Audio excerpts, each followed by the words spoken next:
Yes, I see that was set up, auto record right on So I one. don't need to do anything then. It should be recording. Our video's off down there. Yeah. See if the camera is right. Yep, looks like it is.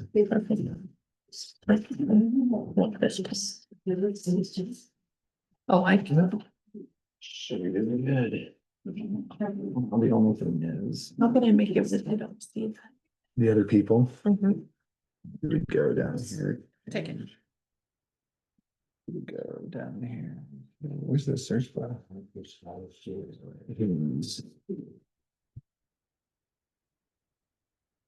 Actually, this. I can't make double click or right click there. Yeah. Working on that. He got in like 3 or 4 times. Right, last month. I think it was the same person that hacked the league. Oh, really? Last year, and Oh, really? I think so. Was Okay, it, there we go. was it something, was it obscene? Obscene, yeah, that guy.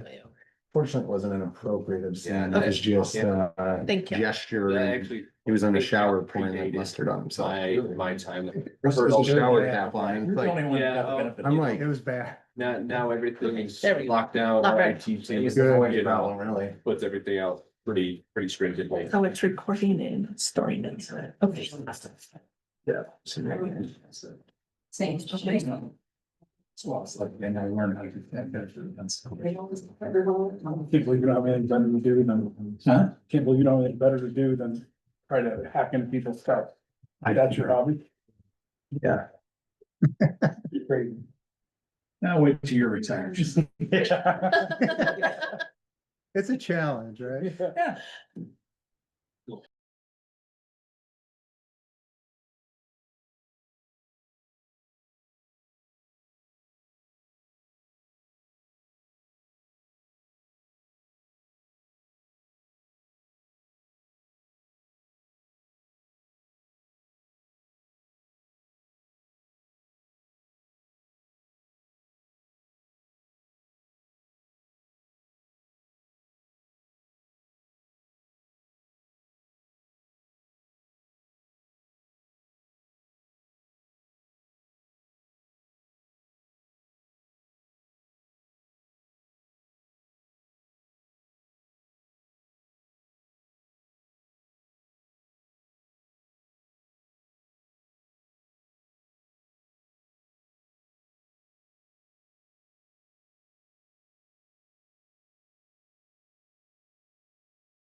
It is. Right when that clock turns 6, we'll go.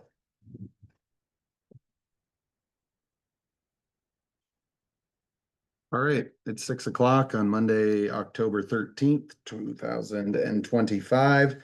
And we will call the meeting to order with a roll call. Sue Erickson. Ken May. Yep. Joel Newman. Sean Birdsall. Here. Craig Conley. Here. And Taylor Christensen. Here. Any citizens here tonight that were hoping to speak on anything? Alan actually called me today, so I talked to him. Yep. He expressed me.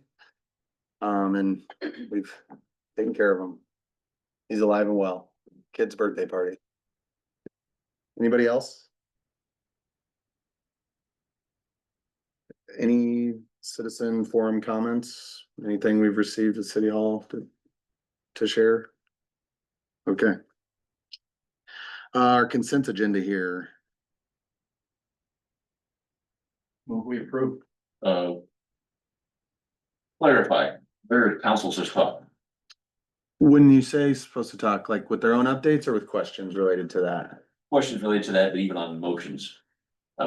We can't go back and forth. When's the right time? In a perfect, well, I think it depends. We kind of in Slater here have always run a somewhat laid back conversation. Typically, once a motion's made, then they can be, some councils will discuss after the first motion is made and then determine. I think we've kind of always discussed every time I've been a part of it and then let the motion filter out then instead of. It doesn't really matter. You can make a second and then discuss Okay, before the vote. Yeah, It's I not. thought it was too long ago. as long as in. For the flow of the meeting, if we're done to. We finish the vote, that would be pretty standard. So the only concern I had was the snowmobile route. So discuss them before. Right now is a great chance. Unless you'd like to pull it out for further discussion, we can do that. Just a concern. Last year, I was happy to be at the Parks and Rec meeting when they discussed it. Said there's no downside. People would trip the trail, and I have since found, again, secondhand only. But apparently we are spending, Story County Conservation is spending so much money on repair to the bike trails. Snowmobile damage that they're not able to continue putting on additional trails. So, carbide skis cutting up the blacktop, that kind of stuff. So that's my only concern is, I don't know what true, what's not true. I find it hard to believe. I used to ride them. Skis are gonna be little to nothing to be the stud yet. People are in studs, sure, heck, don't want to be on the asphalt any longer than the average. Cause I know there is definitely scars from the carbide ski hills, whatever you call them. Yeah, the cutting edge, yeah, there could be, but can't imagine it's gonna cause the damage. Okay. We even had to do any repairs on ours. Not that I know of. And I thought the county just finished a major trail project Like I said, everything I've got. this last year, right? So that's my only concern is. Even in his communication, he doesn't indicate that he's using the trails. He's talking about the state right away. And that's what they said last year also, but I do Yeah. know that there's plenty of scars on the blacktop, so. Well, I think they've received approval from Story County Conservation, which is interesting because they groom that trail all the way, they groom east of here, I'm pretty sure as well, all the way to Huxley. So I know they've received this similar approvals. And if I remember right, that guy that came and represented them last time did say that they have to go to several meetings to get the approvals. So I have to imagine that they're grooming the Story County portion of the trail, that the conservation is already approving that. Okay. Unless they're not going to this I'm year. not snowmobiler, so I don't know, I just. Yeah. I do biking on the trail. They have to go to every jurisdiction they wanna ride through and get approval. And John Taylor, the one who used to do it for the whole. Mhm. Central Ohio. Well, as long as people that know something about snowmobiles doesn't do any damage. Then I'm. Is there any other questions about anything else? We do have a motion to approve. A question about the conversion accessory structures, but it'll come up in a couple of places. It's in part of the codification. My question was in Envirotech with dust control and I don't know, do we do it again or is that just for spring? Control. 48. Periodic. We're only gonna do it once this year. It's spring, so I don't know. I don't think they did a second application. Unless it's in the budget year. Could do. I was just doing. But it seems like we wouldn't do it much with this control. Well, I know, and they're up in spring season, they're upset, because they're only getting. I just heard complain about you. Yeah.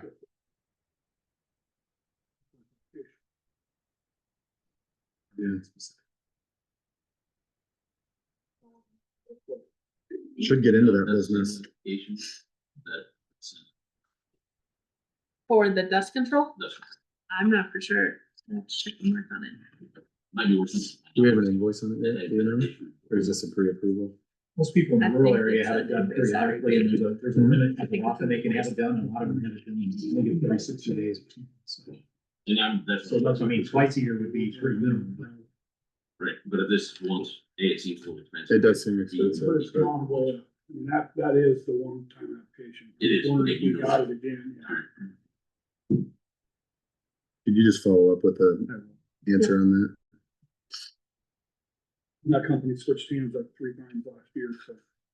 Also way late, but Maybe something to look into for next year if we can get a contract with somebody doing more. And they're treating a much longer distance than Yeah. most homeowners do in the rural area. I'll second the consent agenda. Any further discussion? All those in favor signify with the sign aye. Opposed, same sign. Abstentions. Presentation reports, department updates. Jerry?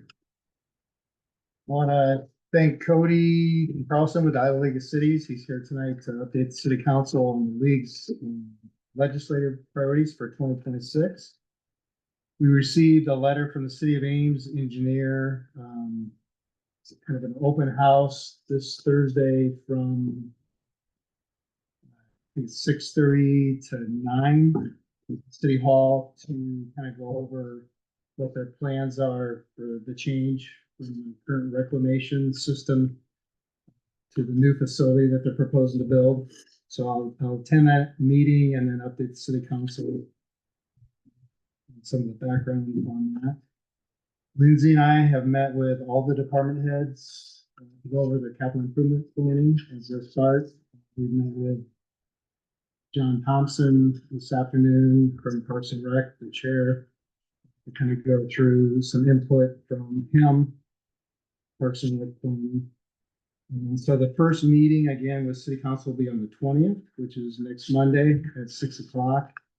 And then the follow-up meeting, if it's needed, would be November 5 here at City Hall. And those are open since the city council will be here.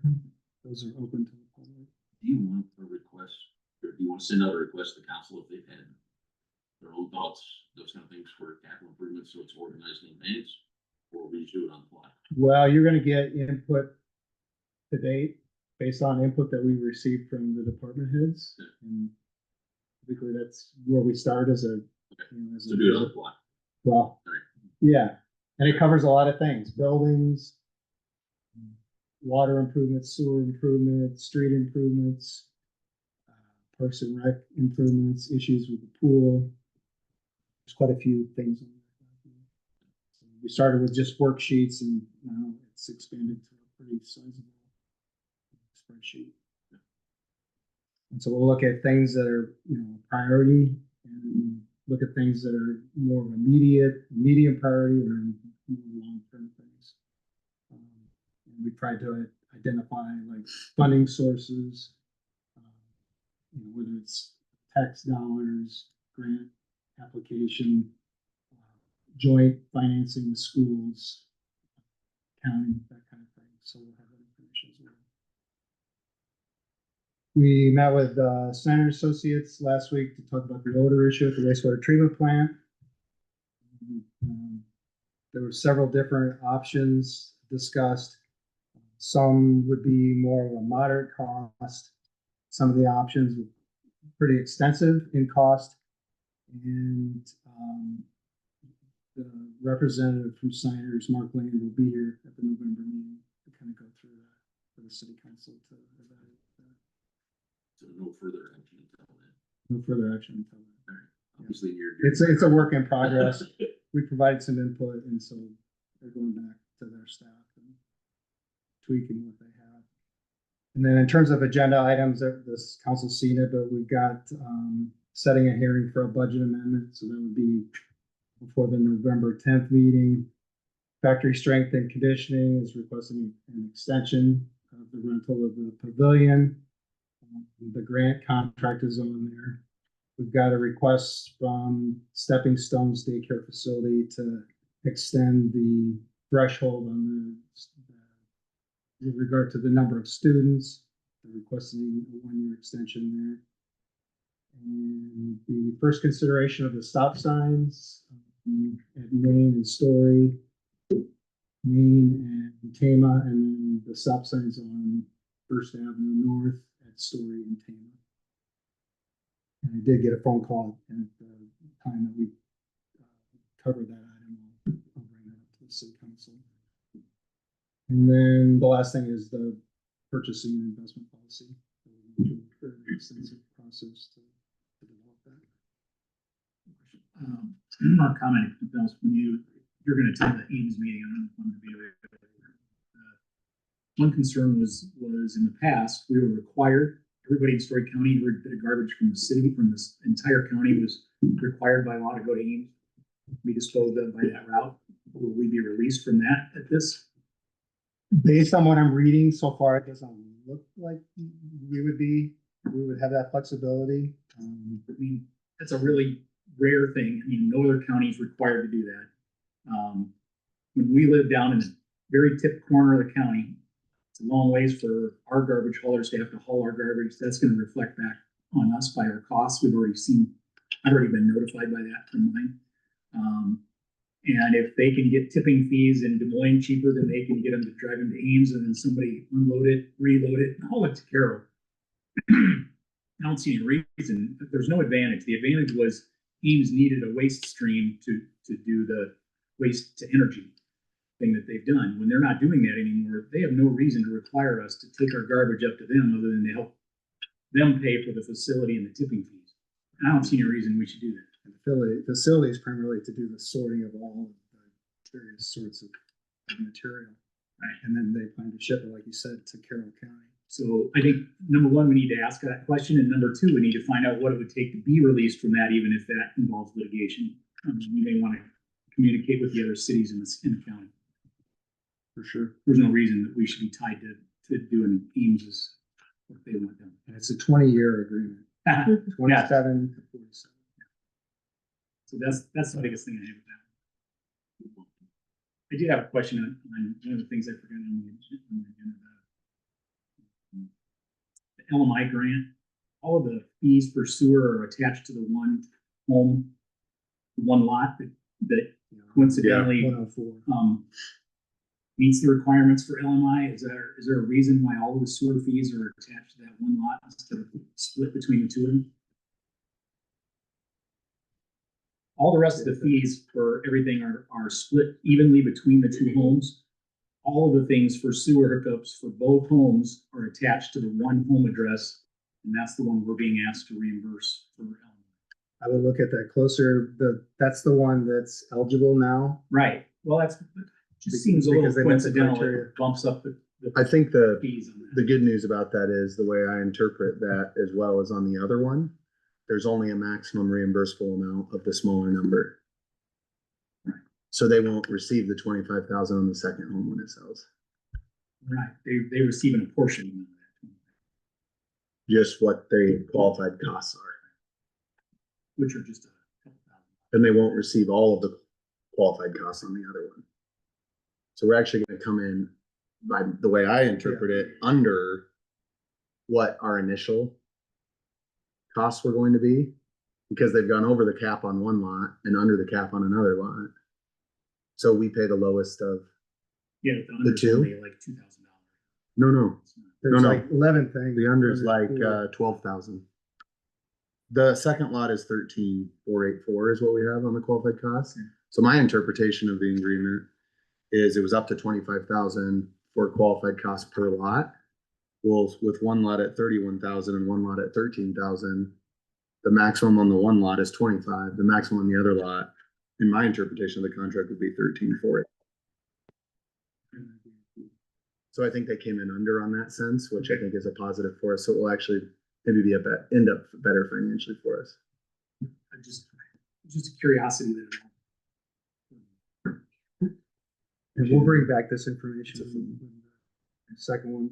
It's 25,000 per lot, right? Yeah, Yeah, and then but then the additional 10 for the element. Right. Yep. Depending on whether the qualified. council, any other council comments? Lost communication, we talked about the carrier.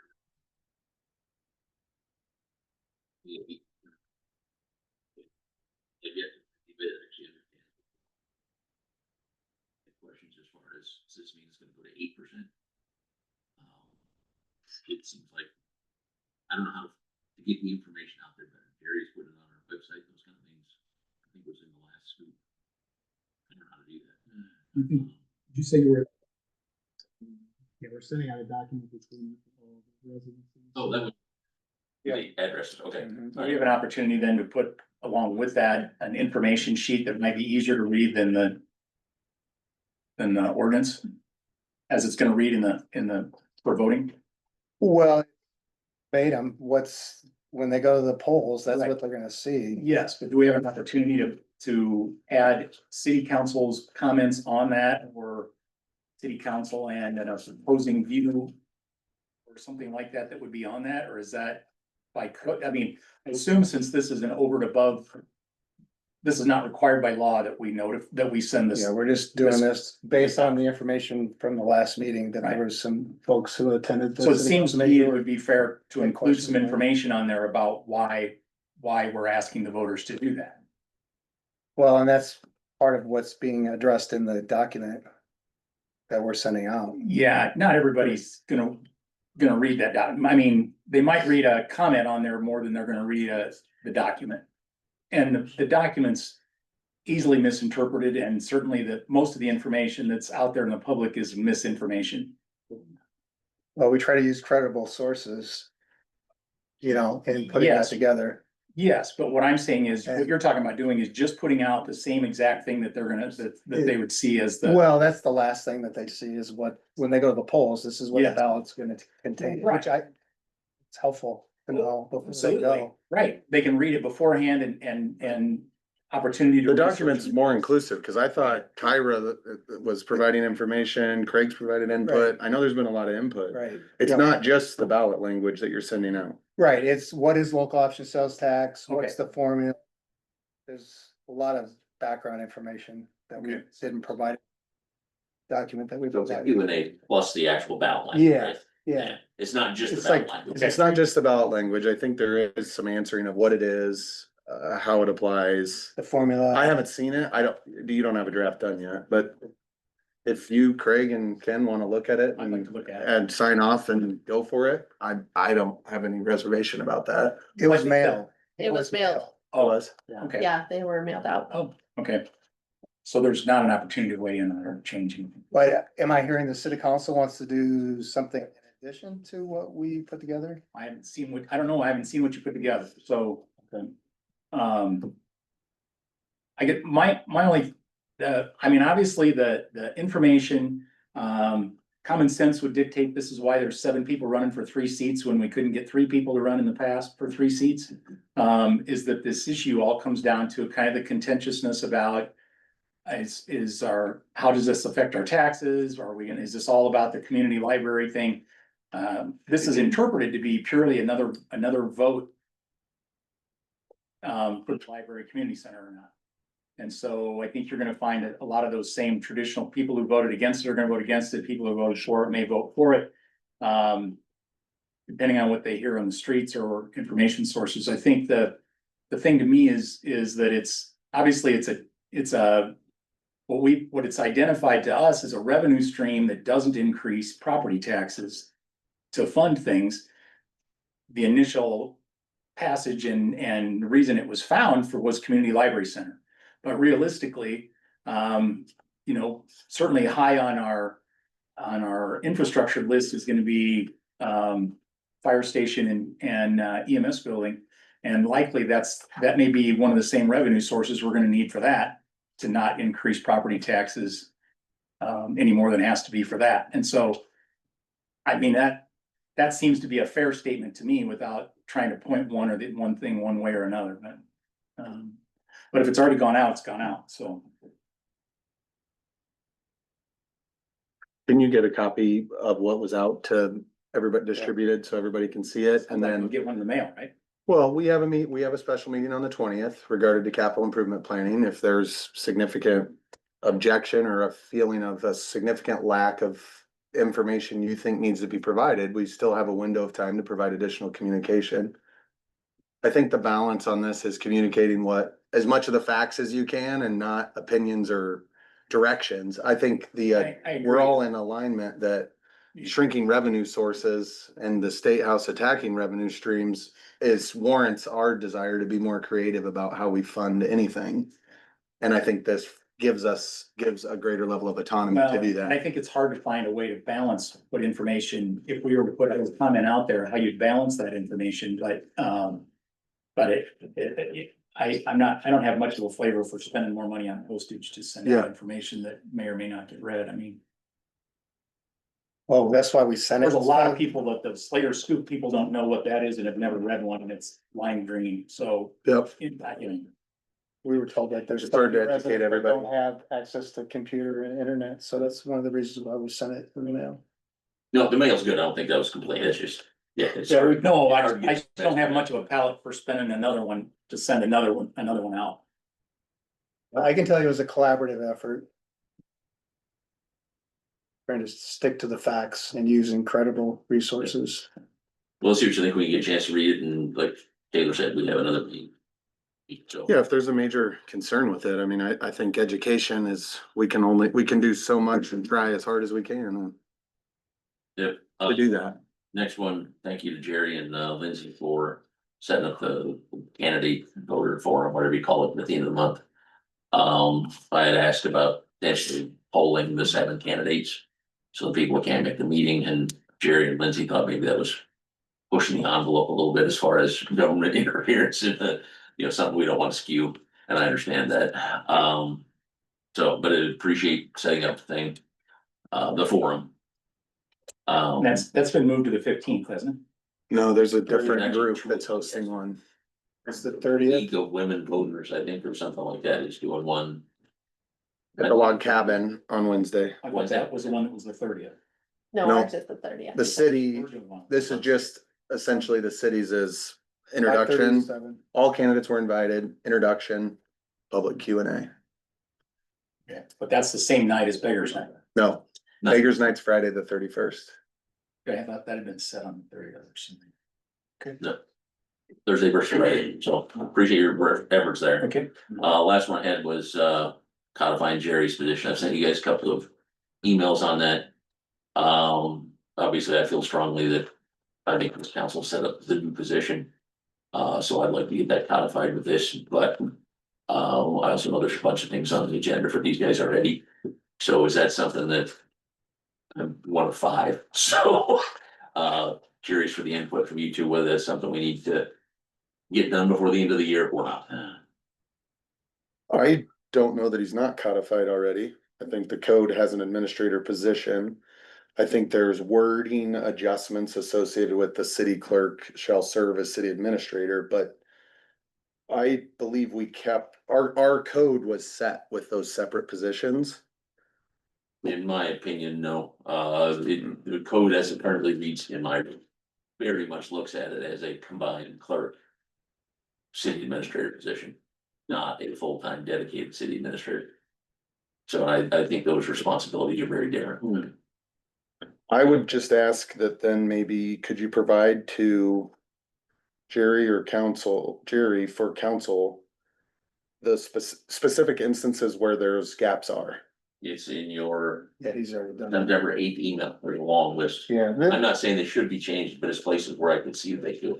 yeah, my response was, we have on the work program to look at job descriptions. We're gonna look at all the employees' job descriptions, and we were gonna take a look at the codified sections also where the Yep. clerk admin was discussed and the city clerk, and kind of go through those. And the intent was to get that done before the end of this calendar year. So, Which I appreciate, but I'm looking for the council of, obviously I pushed it, but that's not fair for one guy to push. well, want I mean, feedback. it's on the work program, so internally we're pushing. Okay. So is that something that We're gonna do it. we'll have done before the end of the year? That's my plan. Oh, That's our okay. plan. Well, you're beholden to Iowa codification, right? Yeah, and that's They'll another finish part their of this. review so that we can adopt the updated code is really what we just approved in the consent agenda. Yeah, when Iowa codification looks at the city's code, they're looking at, is it meeting the state's requirements? Do we have sections in there that, aren't legal or not consistent Right. with other areas in the code? And I thought they looked differently than what I'm requesting, because we have a change of how our staff works. So, I think the core of the code is the state of Iowa code. So there might be additional duties or not, which I think Jerry responded to that. So if there's those items that are not state code issued, then would be where the city council took action to issue additional authority or power to an administrator or a clerk. right, and that's what I'm looking for, and I was looking for, well, 4 other opinions, but now two. So, I'll put you on the spot, is this a concern to you guys, or? when we I don't get have to a it? problem with it, but I don't see any reason to rush it or push it, because I Okay. think whether you codify it or not, another city council could change it Okay, at their whim too, so. alright, I just know that was a pretty big lift for this group, so that Yeah, I think. maybe that was something you want to finish. The job descriptions I knew they were working on, so Okay, I think they'll come, alright, as long as we don't see a big issue with it. It's all in the works. I'm gonna get it done. And I don't think Jerry or Lindsay, you feel limited necessarily by what the code says your responsibilities are versus what you execute to get the job done. No, we work together quite well. Right. that was it, I'm done. All right. Yeah, I would say thanks to Jerry and Lindsay for helping coordinate the event on the 30th. Appreciate their work. I'd also just say, obviously, there's residents here, like the odor on the south side of town is like unacceptable in my mind. I've been down there a couple times and picked people up. It's to the point where it's just unacceptable. The Mark land discussion started when I asked Jerry and Mark to go find the highest probability solutions and bring to council the costs associated with what is going to fix it, and not what should fix it or what could fix it, but what are the actual physical things that need to be done to do it, and what are the costs associated with it. The sewer account has funds to make some corrections as needed if needed, fortunately. And so I asked them to work with Mark Land, whoever, go out and find what solution is gonna fix the odor issue. They have, I know, 3 options that are coming to us with 3 varying monetary investments and 3 varying maybe probability levels from the engineers.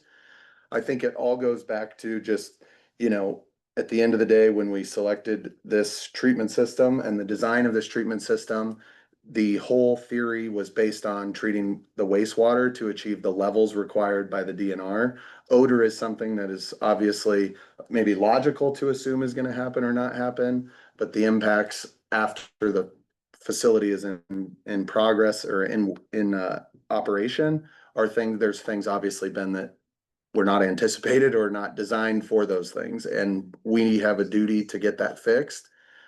We very much are working on something that's not, we're gonna try more enzymes or we're gonna do this, a more substantial adjustment that will hopefully be not an every year guess and try and hope you get it right, but offer some real substance to solutions, including to the highest level, the addition back of the screen or grit removal system, which was one I think initially had to be cut for cost purposes. That will be one of the potential proposals and options in there. The other 2 I'm not as familiar with. But we should have the ability and the information available to make that decision on the November meeting. All right, Still, there's nothing, I mean, this is a different system than anybody has, so there's not a known, there's not, I not mean. gonna be a known solution. There's consistent things like, and if the public works staff, Mark specifically, they feel like when we were running our rental generator and putting air into the small settling pond, that it made a difference. I think that was a consensus. And so I think we're back. Everybody you talk to is the experts. They'll tell you that oxygen, air is very key. We now have our pumps there and we do have, air in there. There is discussion about, do we have enough air? Are the pumps maximized and getting the most air? So they're looking at part of this solution should be the sizing and confirming that we're maximizing the air output for what the equipment we have today can produce. Yeah, 30 days, I think we all just feel upset that it is what it is. And we want it to go away and not be a problem for all those residents on the south side, because it is absolutely horrible, and nobody here ignores that or feels that that's not the case. It's definitely not something that's the public works guys aren't stressing over and, losing sleep over and worried about fixing. They wanna fix it, but we're gonna have to fix it financially probably. And then will some of these costs be included back to Sheldon? That's a great question. That would be attorney driven a little bit more, probably to check on, because odor is contractually something that could be. What's the functioning of the unit? So if the unit's not functioning, Well, that's, I think, the exact point in case is it is functioning. The wastewater, the treatment of the wastewater is performing very well. So that is the debate and where we would get into. But we would certainly seek to not bear all the burden if we could figure out how to amicably do that or get it done. Outside of that, we've received some shuffling on our Ames Economic Alliance team. We have a new contact that Jerry and I just received an email introduction into, and hopefully get the chance to meet in person. Lives in Ankeny, so is gonna be working in the Boone County mostly, and it made logistical sense for us to work with that person, given Syngenta being in the Boone County and the importance that will have. So looking forward to that, and meeting that individual. Again, This will replace Greg. Brenda was an interim while they've hired somebody. Yep. Greg left and he's in Jefferson running the Green County. And this is the new one they've hired for the region, and he'll be coming from Ankeny to Boone on a daily basis. And so we'll get to meet him, and then we'll figure out, to get the introduction to a council meeting. I didn't realize Brenda was in her. Yes, yep, she was just an interim for us. I did receive a comment about the stop signs, about large diesel trucks and loud motorcycles. If we put stop signs there, then it'll be loud and noisy longer, because they'll have to stop at the stop sign. I received a request from a resident regarding us to review maybe our chicken ordinance, relating to the wording in the ordinance about the distance from residents, neighboring residents versus the distance from property lines. So we'll have Jerry and those look into what surrounding towns wording is, and if we have consistency with that, or if it's worth a discussion to do that. And we've had some decent traction and conversation with a couple different 321 prospects that have been positive. We haven't seen anything formal yet, but had some positive interaction with some people. I think the word's getting out. I spoke with the Iowa Restaurant Association. They're supposed to be reaching out with an advertisement opportunity where we could advertise to their membership base about the opportunity. And we've had 2 or 3 new approach and ask questions about it. So there is some discussion happening there. I also was approached by the Garden Club about the Christmas on Main, when they do their plant sale. They asked about a space closer to the intersection there. I've asked Mark to take a look at our building 321 and see if we could make safe enough access and rope off a section where the plant sale could happen right there in 321, right at the entrance, and allow people access to it. And so Mark was gonna look at that, verify that it's something we could do, but barring any, real safety concern, it would be a spot for them to set up 3 or 4 tables of their Christmas arrangements and sell those to the public right there on the corner. It would give an opportunity for people to peek their head inside the building as well. So look for more of that, and kind of seeking a green light in November if we can navigate a plan that would work and give them that space. I did get a sheriff's report, just so you know, we've seen them in town a little bit. The total number of service hours for the month of total calls for service time for Slater September was 39, and total hours, monthly hours for Slater was 74.5. So the patrol time was 39, and they were here for 35.5 hours. Jerry and Lindsay, I hadn't looked at this report as in depth. Could you reach out? They're not here tonight. Could you reach out and just pose the question? This is a much higher number than what our average has been by about 10 hours in terms of town calls for service time. Could you just request and see if there's anything trending or anything that residents should be aware of as to the increase in patrol or service time here? Yeah. They've patrolled more this last month and been here for calls more this last month. Just make sure there's nothing we shouldn't let the public know about. yeah, Yeah, Story County about, there's some guys who kind of been in the park. Kind of, you could, I mean, I don't want to judge anybody, but you could definitely tell the shovel.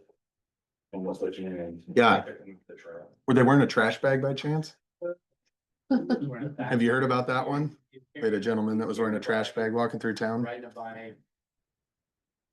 And we, at the park, we have children, I have my kids there, there's females there that don't feel comfortable walking to their car. Just he's just like walking around with. So I Okay. told him- Perfect. And I asked him, and I think I talked to Greg once about it too, about, about like having them come around. And just like. Yeah. I mean, I introduced myself, said, hey, I'm here, I have my equipment here, when you do your round here, would you mind? Yeah. And if I needed to say that to you, that's, I mean. Certainly. The best thing you can do is to call those people. I mean, they're the ones to respond, so the more you contact them, the better. It might just be that the squeaky wheels get in the grease, but. Yep, we've had some incidents, I know for sure. The trash bag gentleman, since it was obviously a Ballard Chatty Shack topic, I'm happy to report they were able to transport him to a Walmart to pick up some clothes so that he could continue his journey south. He was apparently headed south, so.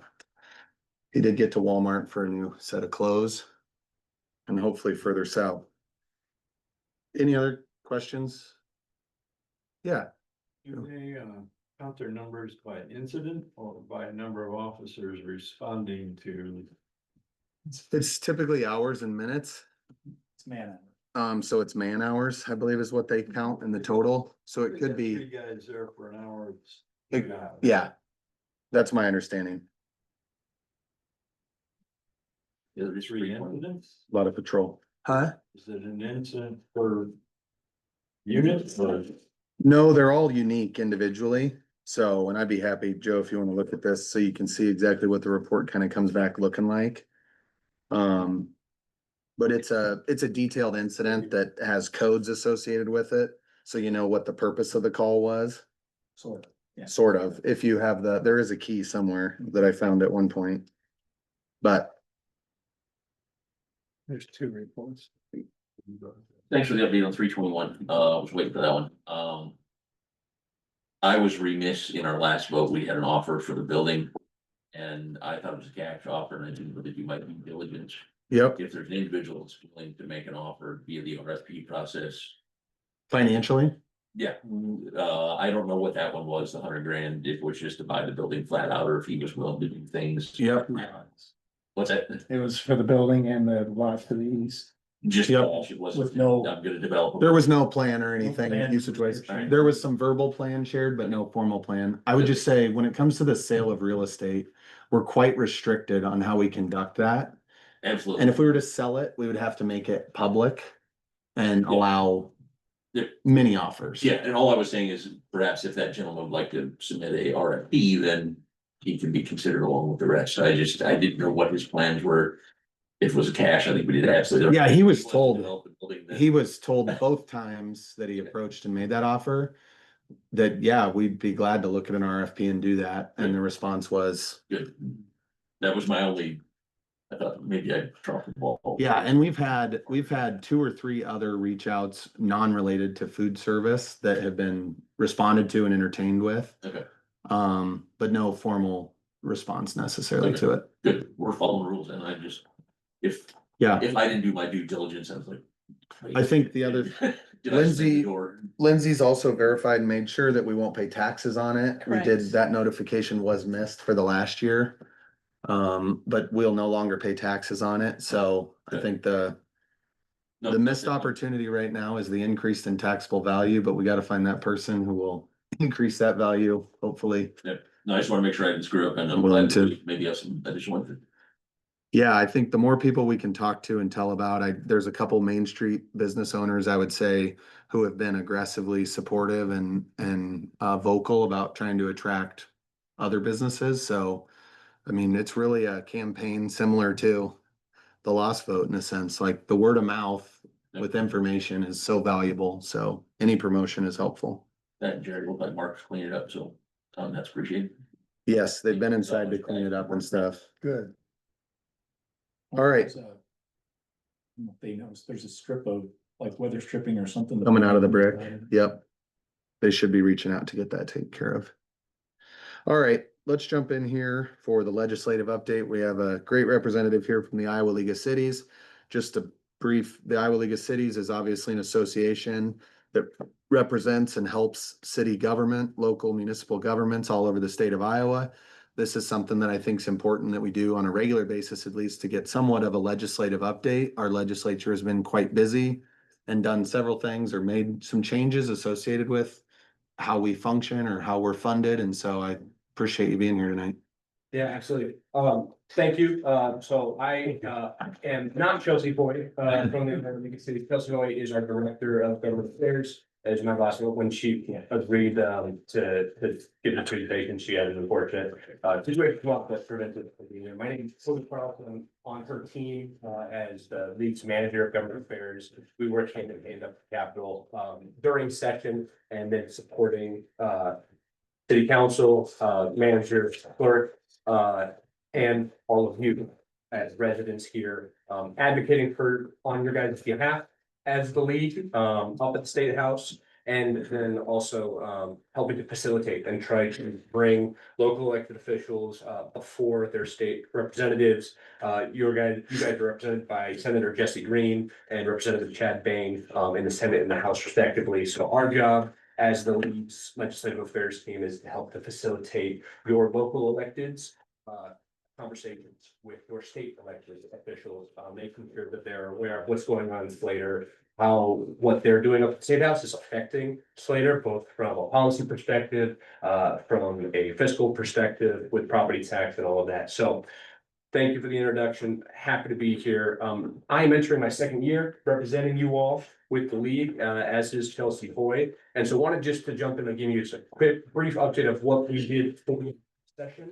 And then jump into the 2026 priorities in the upcoming session that we had here. So last year we both came in, as I said, entering my second year, Chelsea as well. We both jumped in November. So didn't have a chance to actually get out and meet very many of our member communities as we were trying to set agendas in a very short time frame before 2025 session started. We've been able to do a much better job being involved with our League conference that is held annually in September, and getting out and meeting a lot more members, a lot more member associations, whether that's the Managers Association, IMFOA for our clerks and finance officers, the Mayor's Association that helps to facilitate and run. So if I haven't had the pleasure to meet you yet, look forward to meeting you all, working for you all at the State House this upcoming session.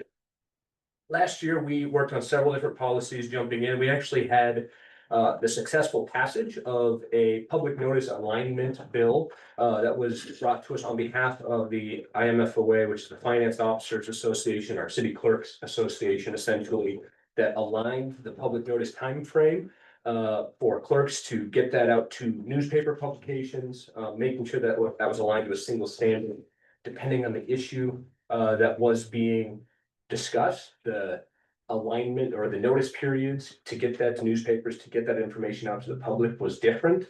And frankly, caused a lot of confusion, a lot of missed opportunities for clerks sending that to newspapers, not sending it in enough time to get it on the agenda for the next council meeting, and delaying a lot of projects. We aligned that to a single standard, helping to align some of that confusion, which we were very proud of. It takes on average 5 to 7 years to pass a proactive piece of legislation at the State House. That's by design.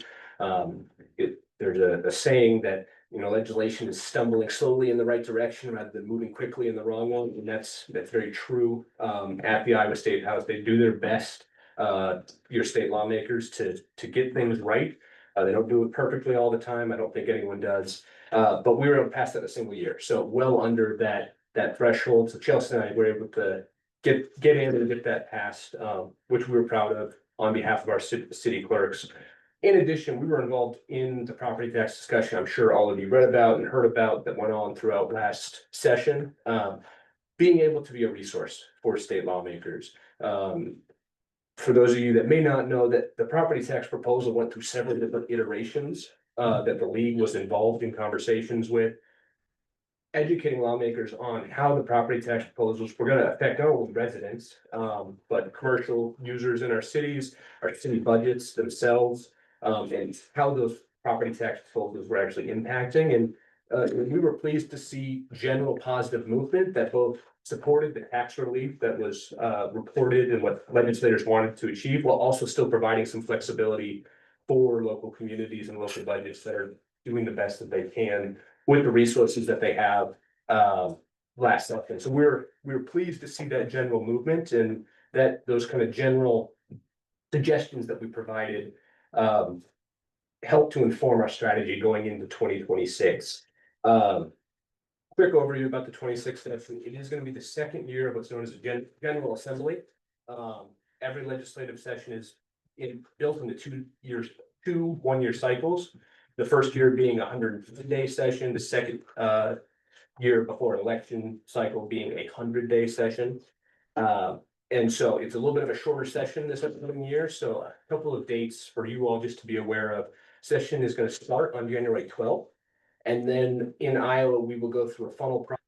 Means any bills that are proposed are going to have to cross certain thresholds. So the first funnel date would be the week of February 16th. Quite simply, any bill that has to do with policy, but doesn't necessarily have to do with fiscal money. So bill that's not in the Ways and Means Committee or the Appropriations Committee at the State House will have to pass a committee in order to continue to be alive. Otherwise, it's funneled out for that session. So that first session is going to be the week of February 16th.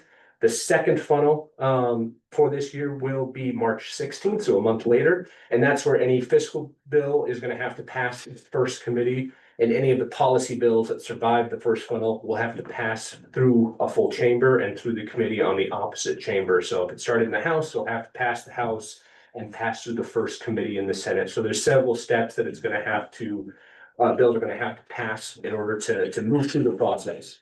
And then the final day, the 100th day of session will be April 21st. Now it's important to note that's when the legislator, your state lawmaker per diem ends. That's when their daily allotment for travel and expenses runs out. We have not ended on time in my memory of being at the State House. It's amazing what happens, how stuff kind of gets extended out, and then once they're not being paid to be up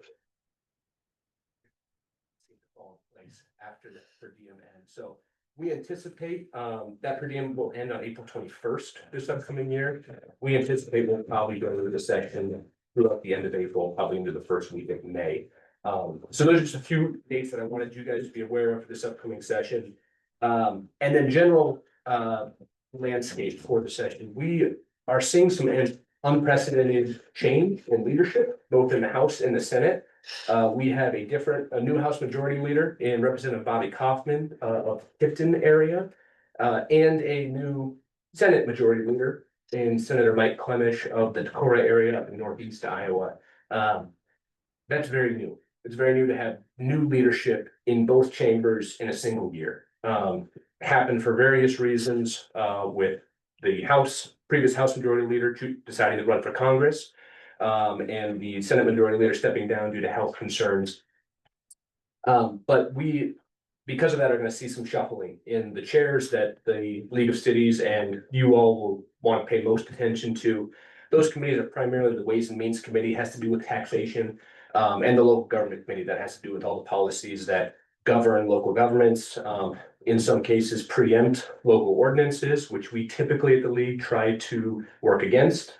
We firmly believe, and as I'm sure many of you do, the best governance is the one that's the most transparent and the closest to home. When you can come talk to your city council members, they're usually a little bit more easier to get a hold of than your state lawmaker. So we try to advocate for legislation that allows for you guys to do what you were elected locally to do, and have as little oversight and over-regulation as possible with the League. So we are going to have, as a result of the new majority leaders, a new Ways and Means chair in Representative Carter Norman, who's actually in a neighboring district. And then we have a new local government chair as well in Representative Brooke Bowden, from Indianola. The Senate, we are still waiting to see what committee shakeups may happen. We don't anticipate changes in the chairs there, but we are aware of that and will be working with them. Should we see Senator Clemish decide to change some of the committee chairs, in his new tenure as Senate Majority Leader. And that kind of brings us to our actual priorities. So these were, our work this interim primarily focused on developing these priorities, and these were developed not just with the league staff. These were developed in conjunction with our Legislative Policy Committee, which is made up of volunteers from member cities, as well as working with the managers, clerks, and mayors associations and the input that they have there. We have 6 legislative priorities that were unveiled at our league conference in September. 4 of them that deal with kind of policy changes, and 2 of them that deal with fiscal changes, typically with the property tax system, as we expect that to be another issue that's going to come up at the State House this next session. So I'll start with the policy changes and go through them rather quickly. I know you guys have a long agenda here, so I want to make sure I keep it moving. Last year, we were pursuing a sidewalk maintenance and liability reform. 2 years ago, the Supreme Court issued a ruling saying that the state legislature needed to weigh in on cities' responsibility when it comes to sidewalk maintenance. State code is very clear that the adjacent property owner is responsible for snow and ice removal, but in the event of damage to a sidewalk, trying to figure out where the city's responsibility is to partner with the adjacent property owner versus the adjacent property owner when it comes to noticing that. We're just trying to get some clarification from the state legislature on what that is. So colloquially, if you slip, it's on the liability falls on the property owner. If you trip on a sidewalk, it's on the city to pay for that. And so that's just some clarification that we want to see what the state legislature wants to weigh in and where they want to land on that one, given the Supreme Court decision. The other 2 processes that we have actually deal with transparency, particularly in the tax notification process.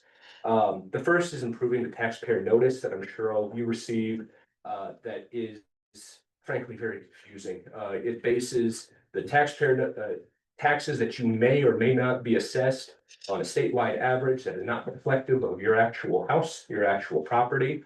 And it is one that a lot of our members, our managers and clerks typically receive a lot of concerns from the public on, and then are going in and having to say, no, this is not what your taxes actually are. Let's go into your property and let's take a look at what the property tax, your property tax actually is going to be. So we're trying to align that to the actual parcel, to the property, your guys' property. So when you get something in the mail, you guys know exactly what your property taxes are going to be, rather than it based off of a strange formula that's actually not reflective of your guys' properties. That may or may not be reflective of that because it's based off of that statewide average.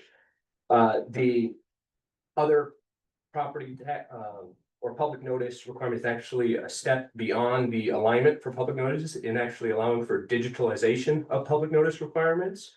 Right now, on average, cities across Iowa have to pay $10,000 a year plus in public notice fees for newspapers. We want to make sure that if there is a less expensive way for your guys' council to spend money for the city, that we allow for that. So if that's allowing for a digital notification process and then posting of notices or sending notices directly to residents, should they decide that. There's a newspaper statewide association website that currently hosts all public notices, but you still have to pay as a city to publish them in a newspaper. So trying to figure out what that balance is between publication and transparency and also allowing for digitalization. We recognize that some residents may not have access to a computer, and so we want to make sure that we're striking a balance there with being transparent, but also trying to save money for cities so that you guys can pass those savings on to your guys' residents. And then the last one, is fortuitous that we talked about sheriffs and call hours, is we are looking at 28E agreements for county sheriffs, for law enforcement, for cities. We have seen in the research that we've done an incredible variance between different counties' 28E agreements and the costs that are being paid for by cities, sometimes within the same county. A neighboring city is paying significantly higher or significantly less than a neighboring community that's of the same size, similar demographics. to the same county sheriff, for law enforcement.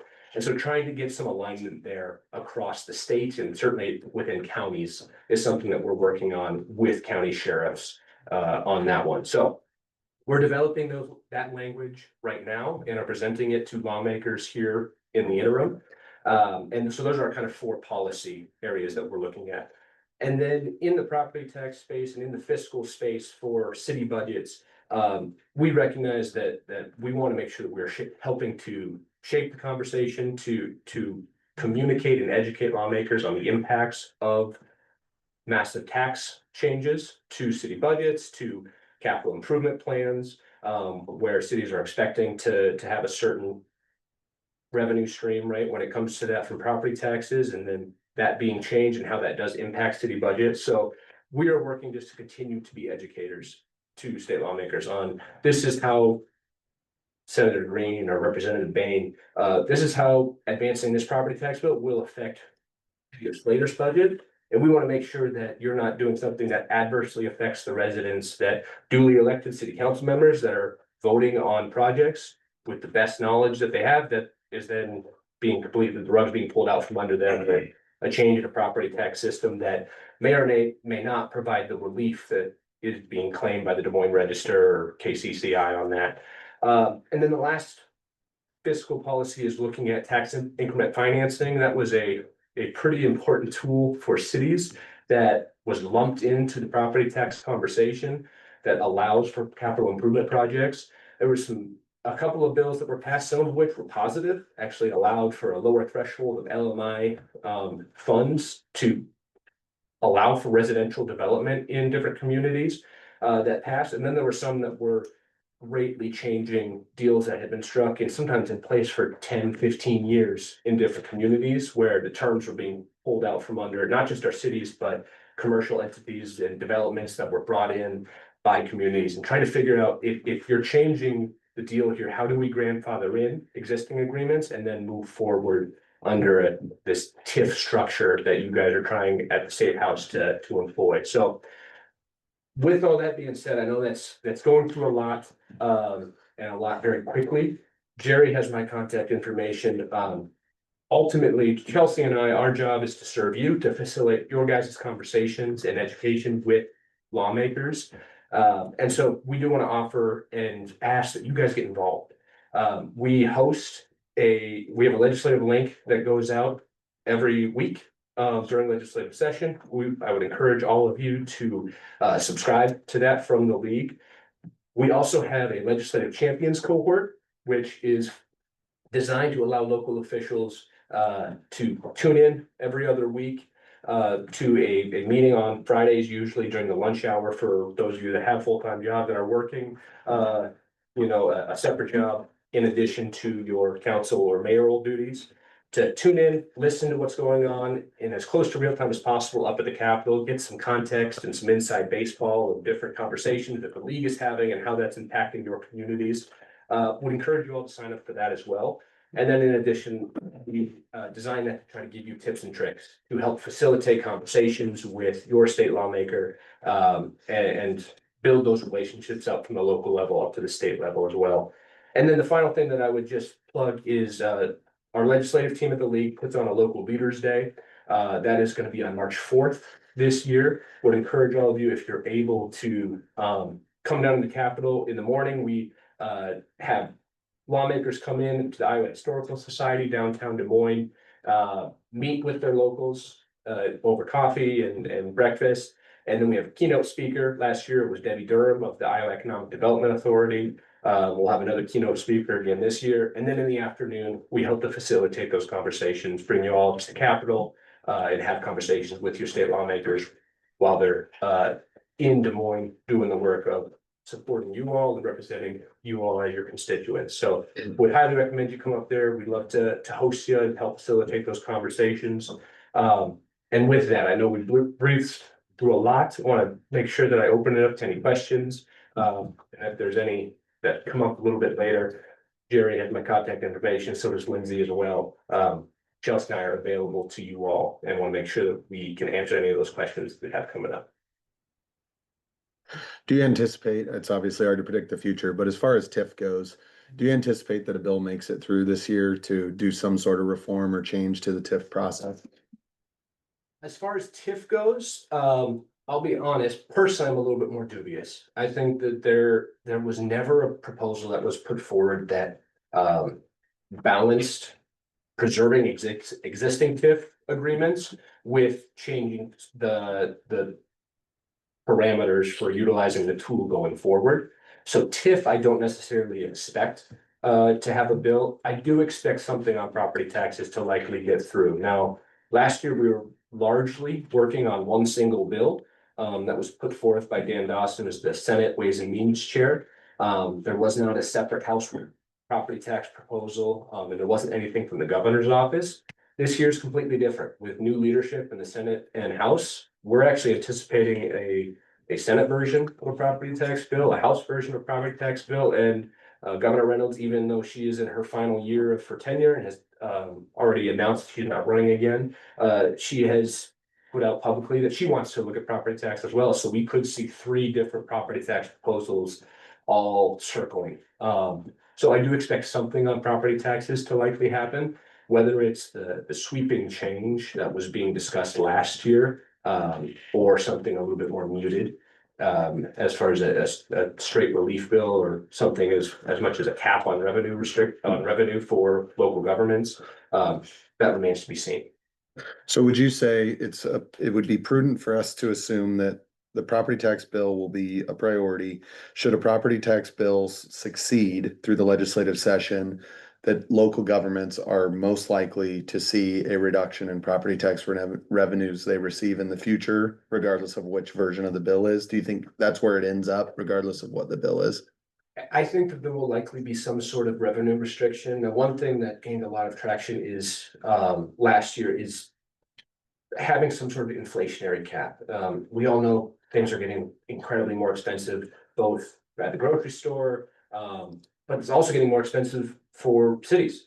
You know, the costs and the materials that you all need to do to fix roads, to do wastewater treatment projects, and to do all, like, some of those costs are going up as well, sometimes at significantly higher percentages than your basket of goods, if you will. So one thing that gained traction was adding in some sort of inflationary metric to that restriction. So when inflation is at a certain level, that restriction kind of stretches a little bit. So city revenues are able to stretch with that. But I would anticipate there's likely going to be some type of restrictor on local revenues when it comes to that. Yes. Couple things. First, you may not be able to voice your complete opinion as well as some of us can, but with the current imbalance of party in the state house, you'll see a cap a lot more than we're likely to be more restricted. On our property tax income. Yeah, they're looking to lower. Property tax They're looking bills. to lower it as much as they can. So, Yeah, I think that's very accurate. That's been stated by many members of both the Senate and the House. Particularly, I would say in the House are more interested in a revenue restrictor type model. The Senate is a little bit more, I think, a broader reform of the system, which has been around since the 1970s. And was born out of the farm crisis in the 70s. There might be a little bit of room for an update when it comes to a 50-year-old system. So the Senate, I think, is maybe considering more of a reform type package, whereas the House is looking at more of a revenue restrictor type content. with your public notice bill, was anything digital or anything other than a newspaper put forward in that bill that was passed this year, or was that a wall you couldn't go up against? So the alignment bill, nothing digital was proposed. There was a bill in 2023 that the league was spoken support of that did look at some digitization, and actually what came out of that was that statewide newspaper association website. I'll admit the newspaper association has some pretty good lobbyists that want to keep revenue. The newspaper association. So in 2023, they established the digital portal, but did not prohibit the requirement of cities having to publish in a newspaper and pay for the publishing in a newspaper. We're looking now that they've established that portal, and there is a lot of legislators that understand the issue and that agree with that. I think this is probably one of those 5 to 7 year examples of we're coming back to the well.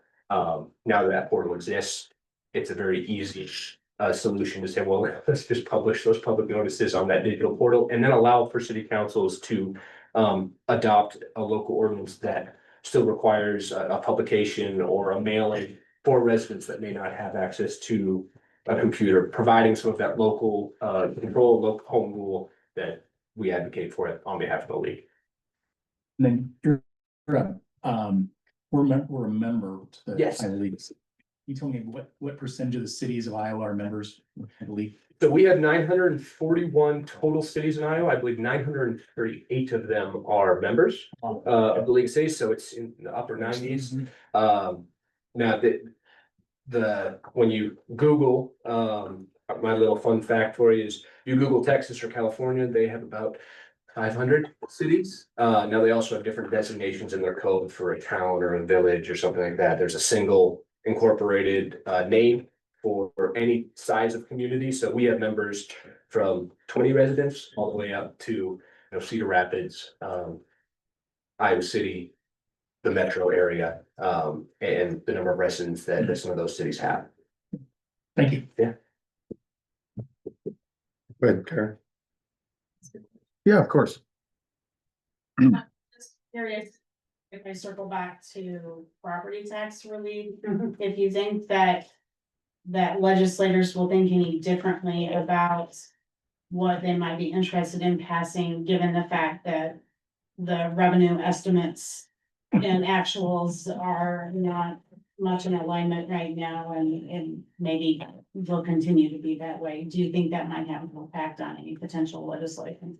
I think it is certainly gonna have an impact. I've talked to several lawmakers and heard several more that have mentioned the upcoming REC and where the state budget's looking like, and having a conversation of, well, how can we talk about restricting local governments when we're passing budgets that are increasing well beyond whatever the restrictions that are being proposed in our bills are.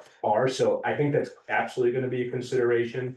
I do think they've also painted themselves into a bit of a corner. They've been talking property tax relief for several years at this point. And I think there is some pressure that they've put on themselves, frankly, by talking about property tax relief from a bipartisan perspective. Both Republicans and Democrats at the State House have talked about relief and have passed recent tax bills that came out in 2023. House File 718 will be well known by Jerry, that changed a lot how local revenues are brought in and different levy rates that cities are allowed to utilize. Outstanding. Thank you for being here. We appreciate it. Appreciate the summary and the update, and look forward to your work in the session and keeping our revenue whole. Appreciate it. Thank you all. Thank you all for coming. This is fantastic. Like I said, we believe at the league that this is where the best government actually occurs at the local level. So if you guys have any questions, Jerry has my contact information. Thank you guys so much. Appreciate it. Have a good evening. Thank you. Thank you. You don't want to stay? I'm just kidding. I'm just kidding. Thanks for being here. Appreciate it. Okay, discussion and consideration of requests for extension threshold previously approved city economic development grant for stepping stones. Liz is here. She provided communication back to Jerry. Everybody's seen the memo and the supporting documents. The recommendation here is obviously it's been a fabulous project that's serving the community currently. Their staff's recommending the additional time for Elizabeth to reach the threshold of 50, looking at 1 year extension. Do we still need the 50 years? Do we want, or the 50 students? Do we care the number of students at this point or not? What would council like to do? My suggestion is I'd like to review it again in 3 months rather than 12 months. Seeking, So, just, you would like her to be at So 50 in 3 months or? but instead of extending it another year, you said part of the reason was the construction delays. Well, we just didn't like when the original agreement was signed in August of 24, the intent was that we would be under construction by the end of that year, and while demo started in October, construction didn't start some this year. And so we opened June 2nd, we've had just over 4 months to try and fit that 50 kids, we have 37 kids enrolled. Yep. Our growth is gonna come from an infant and toddler room aspect. It's gonna be a little harder to capture those 3-year-olds on up, just because a lot of those families they're solidified in a center somewhere. And changing would have to be the center they're at has done something wrong or something that's caused them to not want to stay. If they're happy where they're at, the odds of them moving probably aren't good. So giving an infant and toddler room time to those kids time to get old enough and keep moving up so I can keep putting kids in is where I'm hoping for that extension, just to give our kids, my infant and toddler rooms are full right now. And I had 4 families reach out just in the past week looking for care, wanting to set up tours. So I just think those infants and toddlers need time to get old enough to bump up so I can open up more infant spaces. And we would hit that 50 kids. Quickly, Understand, it's just a matter of waiting for the kids to get old enough to be moved from one classroom to the next, to give more space for more infants coming in. understand and appreciate the value of having daycare here in town. We haven't had that for a while. However, as I understand it, the original. Hope you had was delayed by construction, so I'm saying let's delay it for the 3 months that your construction was delayed. And see if we can achieve the targets. As I originally suggested. I'm okay with that. I think for me, one thing that's not mentioned in here is that one of the other metrics was employment. That you would have 10 people employed, which you already do, right? Yeah, so that was my question, but I find that a more important metric to us than how many students. And the There's amount of, and staffing was my biggest fear going into it. And there's been challenges. And we're staffed Sure. for exactly the amount of kids that we have, and so if somebody calls in, sometimes that puts us in a bind and. It puts myself or my assistant director into a classroom, which is fine, because we are then technically extra, but then other things get pushed by the wayside and then we pick them up tomorrow. But that's out on, like, Indeed. When we do need employees, and there've been some people that don't show up or schedule interviews and come in and interview great, and then you never hear from them again, but I've hired from Indeed as well. I've had some decent candidates come through and I've been pleased with their performance that I've hired, and so the staffing has been, knock on wood, okay for right now. So yeah, it's kind of a catch-22 on when do you bring in more staff? You can't have kids without staff, but I don't really need the staff until the kids continue to grow. I'm pretty much, I think we've hit most of the thresholds that we were after, make sure the project actually got done. We got a building. We've got staff, we've got it open. I'm okay either way. I think the number we pulled 50 was pulled. Yeah, it was just a starting point. It was to make sure we weren't stuck with the money that we weren't gonna get back. I move we approve. For 12 months. Yeah. I'll second. Further discussion? All right, all those in favor signify with the sign aye. I Opposed? Abstentions. All right, here's. Moving on to the next item in the agenda, discussion and consideration of resolution 16, setting public hearing for November 10th to amend the city's fiscal year 26 budget. Comment. Thank you for doing through our budget. Lindsay, do you want to just give the overall, just kind of over the top summary real quick? So we did a budget amendment to clean up our chart of accounts. They are now in line with the Uniform League of Cities chart of accounts. We went ahead and added the 100,000 for the economic development for Adams, Aaron's, McNews. We added $25,000 for the street study for Lynn Street. And then we increased we rerouted the FICA, Medicare, and IPERS to come out of the 125, which is employee benefits, instead of coming out of our general fund. So. And then I think just to say, let's just getting the form in line with what the system had so that everything balances between what we tell the state and what our system shows. That is right? correct. Yep, Give an amount that was for, that. It was adjusted. Amendment for city, for staff expenses. oh, The sheet is in there too, Ken, you mean the city hall? Yeah. It went from, current budget was 239 to 300. But that's because there's 3 of us now. Yeah. Oh, yeah, no, Yeah. completely. I'm just, the other ones have numbers attached to them and it's helpful to have a number attached to it. So that's even with the other jumbling of, Yes, and pulling them out of each department, all those kind of things, okay. I think one of the things that caught my attention was that our total revenues, obviously, in the adjustment and correction are higher than what we initially told the state we thought revenues were gonna be. Which I think is a positive thing. And am I getting this right, Lindsay? Our total expenditures are a hair higher as well, but the revenue increase offsets. So we actually come out in a better end of financial position after her revisions and clarity as compared to what we initially thought we were going to be. Net result, I'm reading this right, is 140,000 better. yeah, Than what we initially did by re-estimating and correcting revenues and adjusting. correct. Lots of steps to get there, but net result is a 40 grand improvement. Mm-hmm. And remind me, Lindsay, you're technically considered, your designation through the, Finance officer. yeah. Yep.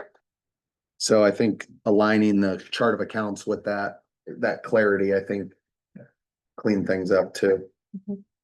I've asked both, Lindsay and Jerry, that moving forward, we obviously are operating in a little bit of limbo, right? Cause some of the budgeting last year, staff budgeted and we've had things come up this year where we've approved something or said, hey, let's do something. I've asked them both to be hypersensitive of when we're talking about some things. Are we talking about, hey, the budget looks like it'll absorb this, or hey, we're going to push beyond what was budgeted and now we're gonna start working more towards overspending our revenues, or whether we're still remaining in line with our revenues. So I've asked them to like flag us when we're in discussion or talking about projects this year or spending, to make sure they just keep us on track, not knowing the exact specific detail of every line item or everything budgeted in the last year.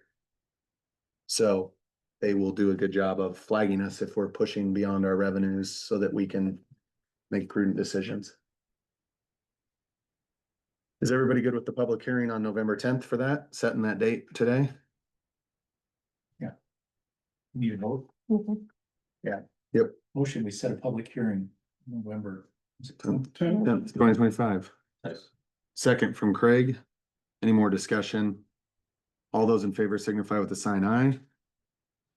Opposed? And any abstentions? Discussion and consideration of resolution 17, annual urban renewal report for fiscal year 25. These are some reports that I think Lindsay's cleaning up and finishing. Is there questions associated with that? I think also on the first summary sheet, you have the balance of what our LMI fund is clear, I think, and I believe Lindsay's reviewed this and believes that to be accurate and correct.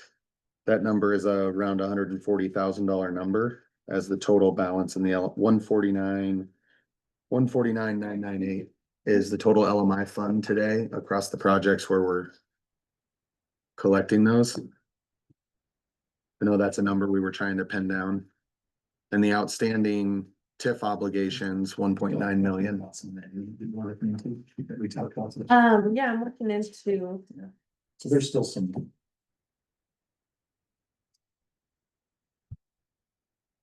the 399 Yeah, that we had. some of that may end up being LMI versus. It could be, Our LMI number, our figure could be higher, you're saying, correct, the LMI could be, but not less than. that is correct. Okay. Same comment for the progress. I may have direct questions once we can get resolved, square it by range there. If you make great progress, thank you for that. You're welcome.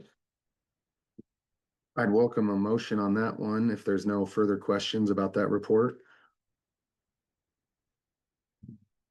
Sean, So move. all those in favor, or any more discussion? All those in favor signify with the sign aye. Opposed, same sign.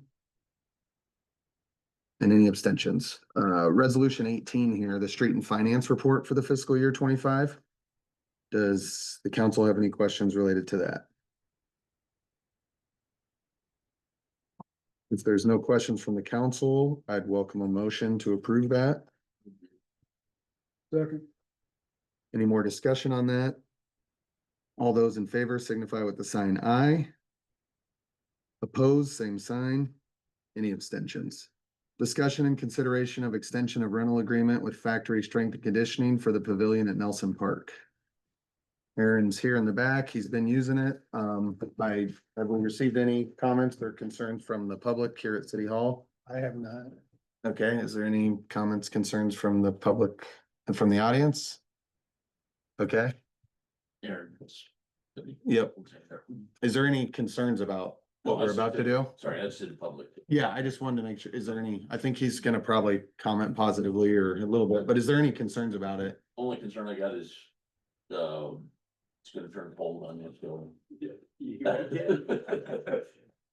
So, but I guess that's your business mind, not mine, but, is there a backup plan as I get your building done to keep you afloat?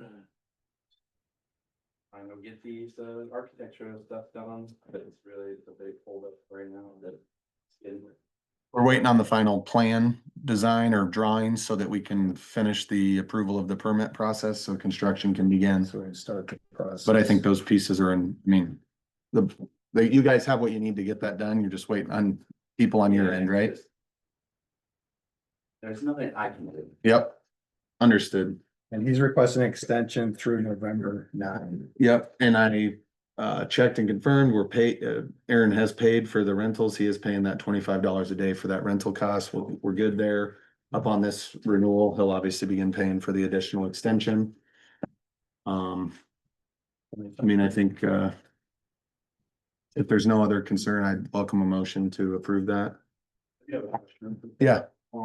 So, a couple of things that I wanted to ask was, so, you know, I've talked about this, I talked to Jerry a little bit about this, but we're right next to Log Cabin. It's basically they're missed on use. And I've brought in a couple people that have used that, essentially use that as advertising. But to help the city come in and like, hey, this is a space that you guys can rent if you need it. If I like, I don't mind to see the baby shower, all the time, and so. You feel like I'm helping that. What we were asking is, we want to use that as it's, the porta potties are dark in the night, and it's about to 6 or 7. There's no light there. There's no city light designated for the porta potty, it's almost never cleaned on time. It's got old to use. And then 2, like, if someone comes in to change, you know, they have to either change in their car, come change before that, if they're coming off work. All we're asking is having to use the bathrooms. If there's an event going on in there and someone's using it, we don't have to use it that day. But what I'm asking is to be able to use it so that they'll just change. I can clean it, I can stock it, I can do all the necessary for that. And make sure it's not being used outside of the times that we're there, but that's our request on having. And the cost for that is $150 a day, but we're not using it for anything else but the restrooms. And essentially now that it's getting cold, it's getting dark, all those things. People have kids that they bring in, stuff like that. I was just gonna request that they'll use that just for those purposes. How you guys want to deal with that, but I did give you $5 a day extra, that's basically turn it from $25 to $30. That creates more revenue for the city, and essentially more advertising that you guys aren't being heated and electricity and all that other stuff for those purposes, just trying to help out, but it would be nice for us. Yeah, go ahead. I Did you have was gonna some? say that should be part of the city council direction, that we could include that in the contract for the rental space. mean, I'm super supportive and want to bring businesses to town. I mean, I do, but I think we get to a line where it's like we would charge anybody else $150 to use the facility. I'm not sure what the council ultimately has the decision, but I think at the end of the day, I think it'd be hard unless I mean, I think there has to be a fee associated with it. And I think we are establishing some potential future precedent. I think maybe in our history, you're the first one to use a public facility to operate a private business. I think we obviously want to be cognizant of that. It's not a personal thing. I think it's just a standard that we need to be cognizant and think about. We're very optimistic and supportive financially, obviously, and everything for your business and trying to attract it here to Slater. I just get concerned about a precedent that is set for private usage or personal monetization of publicly owned property in that sense, and how we balance that respectfully in the right way. Also, I do believe that there's kind of there's definitely not a clear line of sight for people that rent that space. So if the log cabin, some people think they get the pavilion. You rent the park, some people think they get. On my end, I'm renting the pavilion. I unwillingly assumed that was gonna be all that, because originally we couldn't get into our facility. When I suggested this previously to say building the city that, hey, we get this part of our building set. But we don't have a bathroom, well, I can just bring a trailer bathroom in and do these things, but that wasn't allowed because I was not part of that thing, so I'm just like. One of these things that could be cleaned up a little bit too, so the city understands. Yeah. Yeah, that's the first I've ever heard of that. I haven't really ever heard of that issue. And as far as the rental goes, the other thing I guess I think that's maybe important is the community club rents that from us. Technically, we administer the rentals. But they are in a long-term rental agreement for that space. And so their maintenance and costs associated with it, we maybe need to punt to Joel and the community club as the renter of the space and the maintainer of the space, and take a recommendation from the community club if we'd like. I'm torn, as you said, I really want to support the business, but there are ramifications outside of that, and I don't know a good solution. Well, and Community the club cut, meets- I'm sorry. I think community club meets Thursday. They do, I think. I'm not sure it's gonna be available, but, I guess I feel like it's a pretty reasonable request when you look at the weather and the time of the year, and it's a very limited time period. I would move, we authorize that if community club is agreeable to it. That he allow use of it on days when it's not otherwise rented. I think I would be okay with that too, being it's only another month.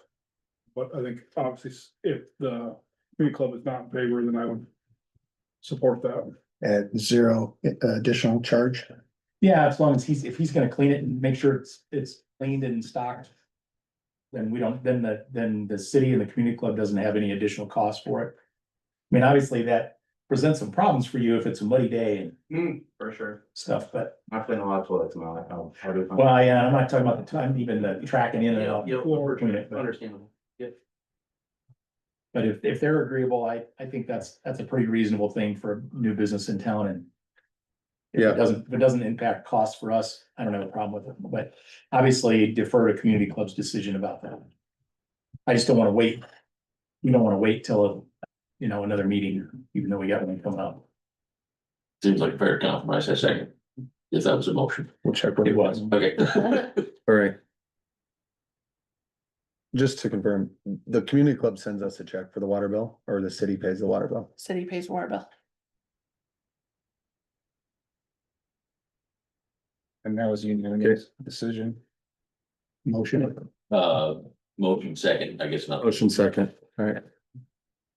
No interest in establishing a base fee just for the No, water again, sewer 'cause I don't usage that adjusts. Just because I don't want to set a precedent, basically is my rationale for that. I think this is an exception. And we're here to make decisions case by case basis, not trying to set a precedent for future use. Okay, I think that makes sense. all right, all those in favor signify with aye. Opposed, same sign, and any abstentions? The next. Aaron, will you be able to go there on Thursday night or reach out to them? We can get you Joel's contact information. I'm actually gone for a week. Okay. My staff taking over, but I can reach out to them. Can you guys reach, Lindsay, will you make sure we get a message over to Joel to Yeah. let him clarify what the city council's approved and let him know that they have the final say in whatever arrangement is negotiated with Aaron? I can get. But we need to be notified on the backside, obviously, if they choose to charge a fee or something, if they're expecting us to, I mean, collect that or whatever. Yep. Okay, thanks, Aaron. Appreciate it. Hopefully that architect gets to work. We can go break his toilet, see how. Discussion and consideration of resolution number 19 addressing strength and conditioning. That's the grant. This is the grant associated with. Well, there's two items there, the discussion. The resolution and the actual grant document. Okay, so this is just the resolution of 19 to approve it. The next is the actual loan agreement. I noticed in this adjustment, we've got Joe Stewart included in that. Was that a discussion between Joe and you guys have communicated with Joe and Reviewed he's, by the new city attorney. but does Joe know he's now personally on the loan? Cause Joe is now equally responsible. I know we approved Aaron for the loan, but I think that Joe I- hadn't requested one, so I just want to clarify that what we're about to prove, Joe's gonna be willing to sign, cause I didn't. I think the last time we talked about was that. I provided it about a week ago to both of them. And didn't get any response back. I provided it to both of them. Yeah. Okay, About a week ago. the funds aren't needed at the moment, right? We don't have construction occurring. I haven't talked to Joe in a little while, but I think we better. We can approve this, but I have a gut feeling Joe might not sign it without us discussing that, cause he would be financially liable if you're not to come through. Versus you, and I think there's, well, maybe that makes sense, maybe that doesn't make sense, but. This is the language that the city attorney recommended Yeah. in setting it up. Say that again. This is the language on this agreement that the city attorney recommended. Is the And last, I sent this about a week to. Yeah. to you. I remember us talking previously that the loan is for the business, not the building owner. That's what I recall as well. So why would Joe be on? I'm guessing the lawyer's looking at it as the To look out for the- facility is being improved. Yeah. So if something happened to business, Right. the owner would be. back. The owner of the building and structure. Yeah, as well as the city at that point. Right. Once the construction's done, the taxable values increase once it does. Yeah. Yeah, I'm just, from Right, okay. being involved in discussion and having negotiation, I don't know if Joe will be willing to put. Do we need to? Sign for 100K in his own name with his own responsibility to pay it back. On Aaron's behalf, with Aaron being the one to pay it. I think that would probably alter the total rental arrangement that you guys have made if Joe's now responsible for the loan. And it's kind of an and or the way it's written. So It's all. if you don't pay Protect the Joe's, city. it'll be Joe to go after. Yeah. Somebody has to pay, and if it's not you, then it'll be Joe. If it's. I'm fine with the language, if that's what the city council wants. I'm just saying there's a party to the agreement that I don't believe will sign the agreement because they don't know that they're being now financially responsible to the agreement. And I didn't. Because that's not what's been approved up to this point. So if it's not time sensitive tonight, or you feel like you're gonna need a disbursement of that money between now and the November 10th meeting, We're having a meeting on the 20th. and we have a meeting on the 20th, if there was the ability to get that'd be a fast turnaround for a building permit in 7 days with no drawings, but What if we just approve this tonight and they don't sign it? And this has always got the most protection built into the city. Right. Let's that could approve be it. fine as well. Let's prove it. They've been sent copies. If they won't sign it, then we come back at the next meeting. Right. That would be my opinion, because this is the. If that's what you wanna do, yeah. Cities. I mean, that gives them the chance to sign it. They're not, I mean, I don't think, Yeah, and he's been on, that's completely fair. so if you wanna approve it, that's. I will wish. I don't see, Yeah. I don't see who you're referring to as Joe. Well. that's- JL4, sorry, the property owner. The LLC listed is the property owner. Is that Joe Stewart? It's Yes, listed at the bottom. yes, he's the one of two owners of the LLC. Yep, JL4. So I'm fine with approving it and letting them talk about it, and then if they say, no, I'm not doing this, come revisit it, that's what we can do. I mean, we approve. Second. Any other discussion? Ken, anything else really from your perspective? All right, all those in favor of approving the agreement for signature by Joe and, or JL4 and Factory Strength, say aye. Aye. Opposed, same sign. And any abstentions? All right, perfect. We can, yeah, we can revisit it. If it doesn't get signed, we'll have to just revisit it. So this is the loan agreement then as well. So, since we've approved the resolution, let's approve the loan agreement for signature. We approve the loan agreement. Second. Any more discussion? All those in favor signify with aye. Opposed, same sign. And any abstentions? Public hearing for installation of stop signs at intersection First Ave North and Story and Tama and Main Street Story and Tama. So we will, go ahead and open the public hearing. It is 7:36 PM. And we'll do that with a quick roll call. Oh, gosh. Sorry. Sue Erickson, Oh, thanks. Ken May, Aye. Joel Newman, Sean Bertzel, Here. Craig Conley. Here. Perfect. Yeah, you got it there. See it. Okay, the public hearing's open. The public is here. Is there any comments? I will say that the city staff has notified all adjacent intersecting property owners to make them aware that this is happening. So any of the public here, questions about this, comments about what we're considering discussing? I like it. Okay, Yeah, we appreciate that. Ellen, huh? Why are we considering this? The stop signs on Main and speed and safety. The daycare, there's significant speed that's been brought to attention in front of the daycare. Street This Main Street, over. there's a significant, I mean, we've received continuous complaints about the risk at this intersection. One, with just the topography of the way the road runs, but secondly, with the traffic on these corners with post office traffic, to business traffic throughout the day. It's just, it's a high speed. And if you sit up here, Ellen, to be honest with you, Hawkins, you'll get, yesterday we were in a meeting up here, Jerry and I, on a Friday morning, our regular check-in, combine and grain wagon, just barreling through. I mean, the truck traffic down this main street is somewhat insane. And then, of course, they're putting a stop sign in front of my house just for me. So just let that reflect the public. And for the trucks. Just let the public know it's for me. So wide that it's hard that you have to almost get out into the intersection to To see. get past the parked cars to see someone coming. Yeah. So that's It's great. truly a design of public safety. And the one other point that was made that I think is a valid point, it was Sean's, I believe. If you think about every intersection south of Main Street, there's the natural curb and gutter that slows traffic as they cross the intersections. These are the two intersections that don't have that. So, I used to slow them down at Marshall by pulling in front of them. They're going fast. yeah, I'm not doing that anymore.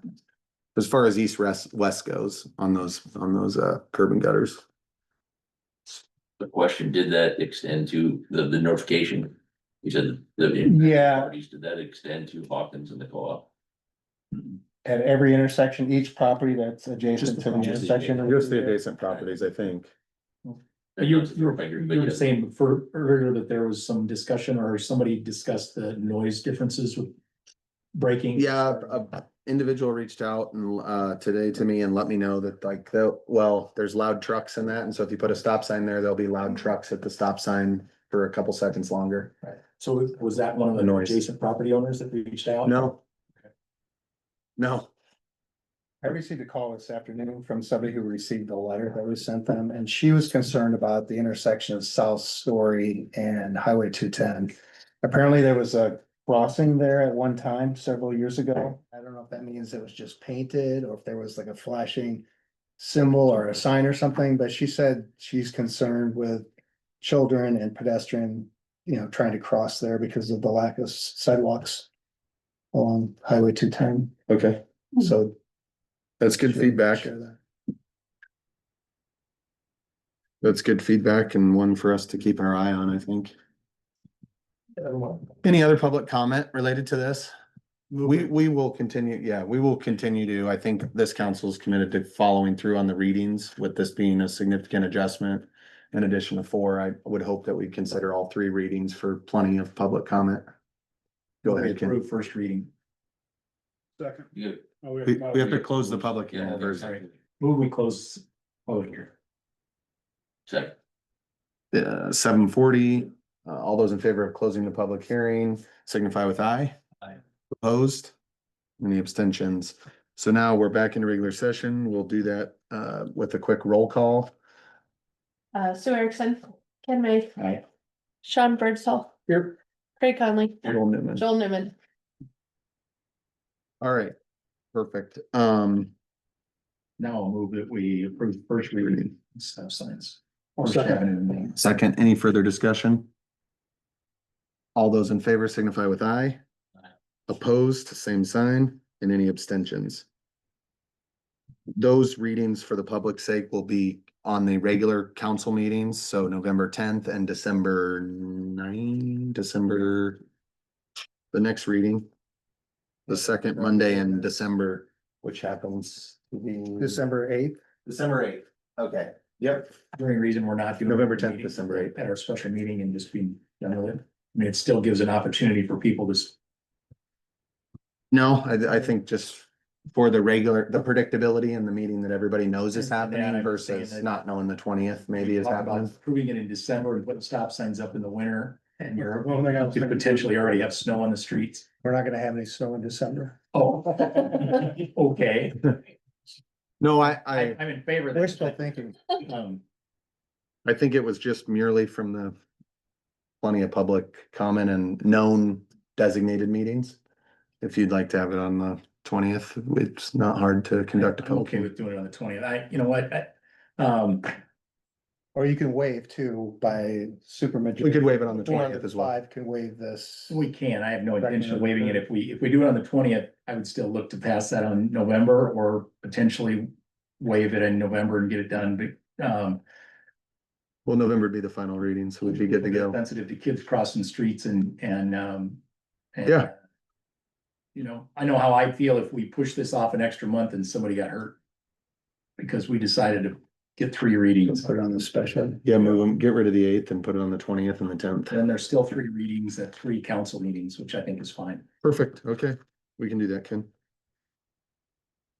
Discussion and consideration of no parking on Green Street near the public workshop and water treatment. We kind of discussed this last time. Some wanted to go look at it.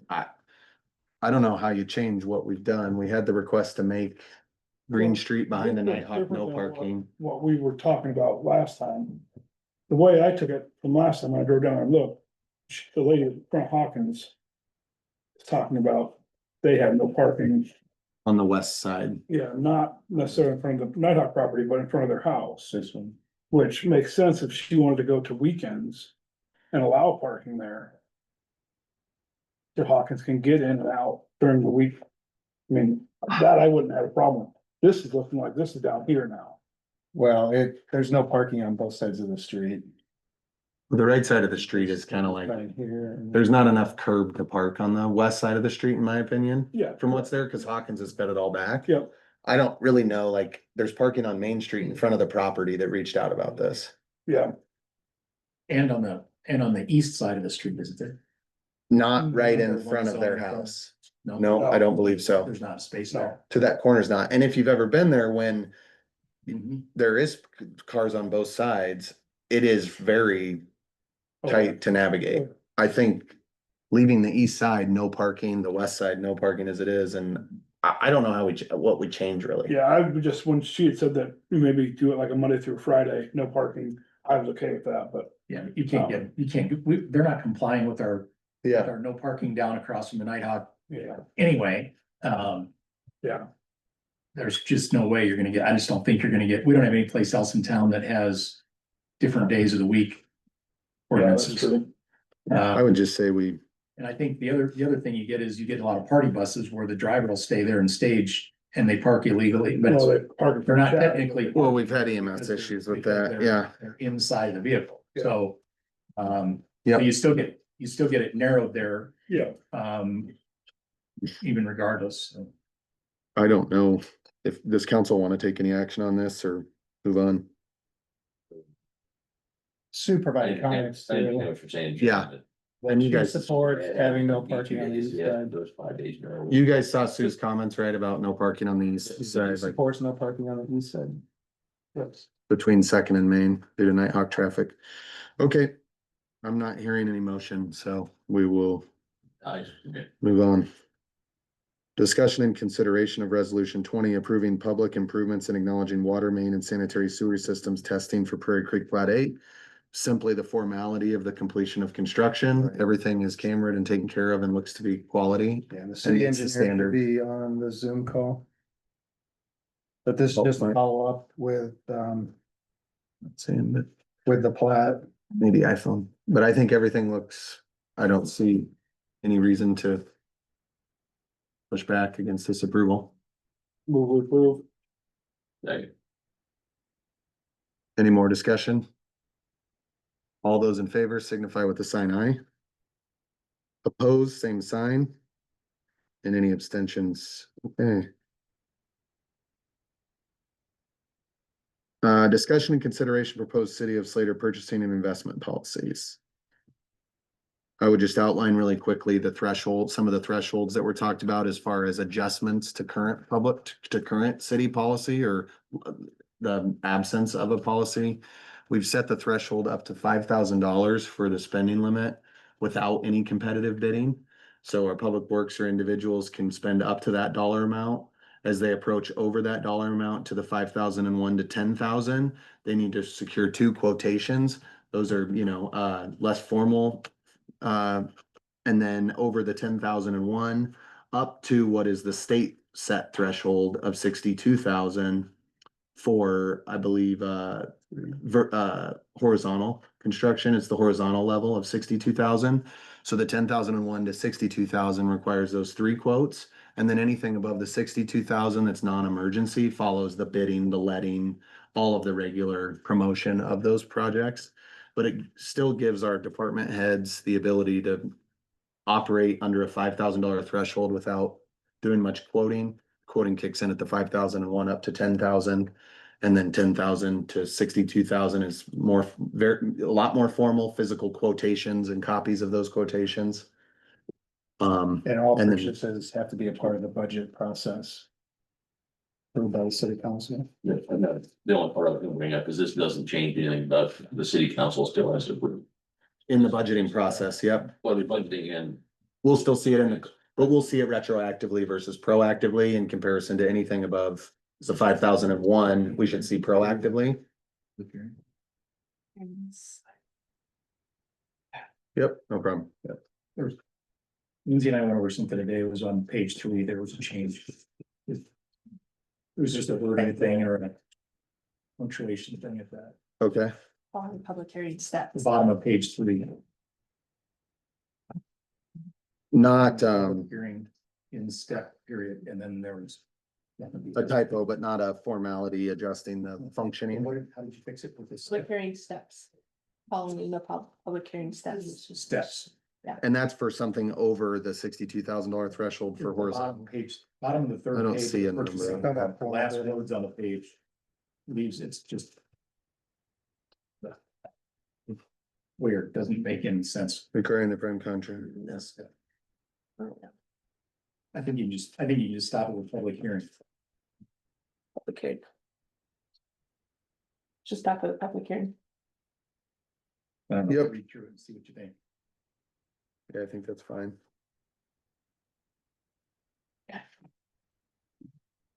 Does that make sense, Jerry? Read that last sentence. I think either public hearing or. But it's a process that you have to go through. Yeah. Which I think that's. Instead the of in-step is meant. it's Public hearing steps. Yeah. As well as intended, but we could stop that hearing. I don't care, just the in step doesn't make sense. That makes no sense.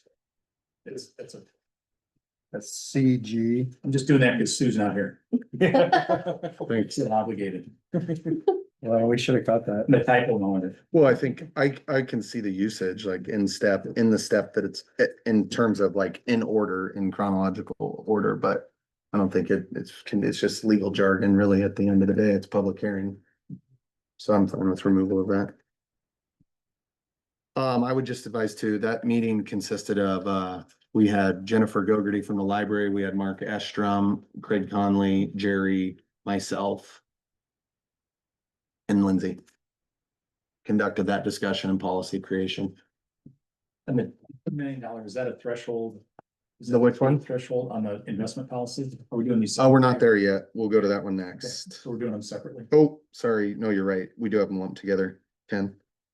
The threshold of 10 million. The 10 million, is that a is that a legal threshold? Is that I mean, for the rest of us, general public people, the FDIC only covers up to 250,000 in the account, so. And that was checked on and discussed. Yeah, it's Jerry not had that same statutory. concern. Okay, it's not a statutory requirement, but is there coverage for like, does South In Korea have excess of coverage 2 for million. $10 million? Up to $10 million of our accounts if there were I mean, if in personal accounts and normal business accounts, the FDIC caps it at $250,000. That's a minimum. No, that's a maximum. For personal, he's talking about in Maximum that's covered by practicality. For FDIC of any account in a bank. I'm pretty positive you asked this question of an attorney and they talked about that in order to hold funds from a municipality, you have to meet the state level standard, and the state level standard is what ensures and guarantees those funds. I think you asked the attorney this, Jerry, so maybe a follow-up, sharing that follow-up with Ken. But I think the threshold for the FDIC insurance is different for the municipality. And their certification through state code is to cover a higher amount. Yeah, they have to be on the list. We had the conversation. I don't remember the number. For some reason, I thought it was up to that 10 million, and maybe that's where that 10 million came from. But I mean, we don't want those things, we don't have stolen. as fiduciary responsibility in our positions, we have to make sure that that money is not at risk. So. And you're investing in two entities, iPay and. So, South yes, Dakota. 10 million in either one. Yeah, And yes, I asked exactly the same question for exactly the same reason. Yeah. I just don't remember the answer. I'd rather kick this off till we have confirmation. the of that. investment. Yeah, Let's approve the purchasing if nothing and else, table the investment. and nothing else, invest, That's news items that have come about in the last week. Maybe, or 2 weeks or month or whatever, has kind of highlighted some of the responsibilities that public boards have. We need to discuss that sometime too, but. So would you make a motion to approve the purchasing and table the investment? Yeah, we can do the investment next week. That's fine, or we can do them both. and for the record, we have half of that amount in one source right now. I understand completely. Yeah, no, I think it's worth noting as somebody Yeah, who, but I'll check into it for sure. so Craig, Hopefully give me that motion, will you? I move we approve the purchasing. Table. To say delayed, okay. Table the Table investment. the other, table the investing. I'll second. Second there, any other discussion? All those in favor signifying with the sign aye. Aye. Opposed, same sign.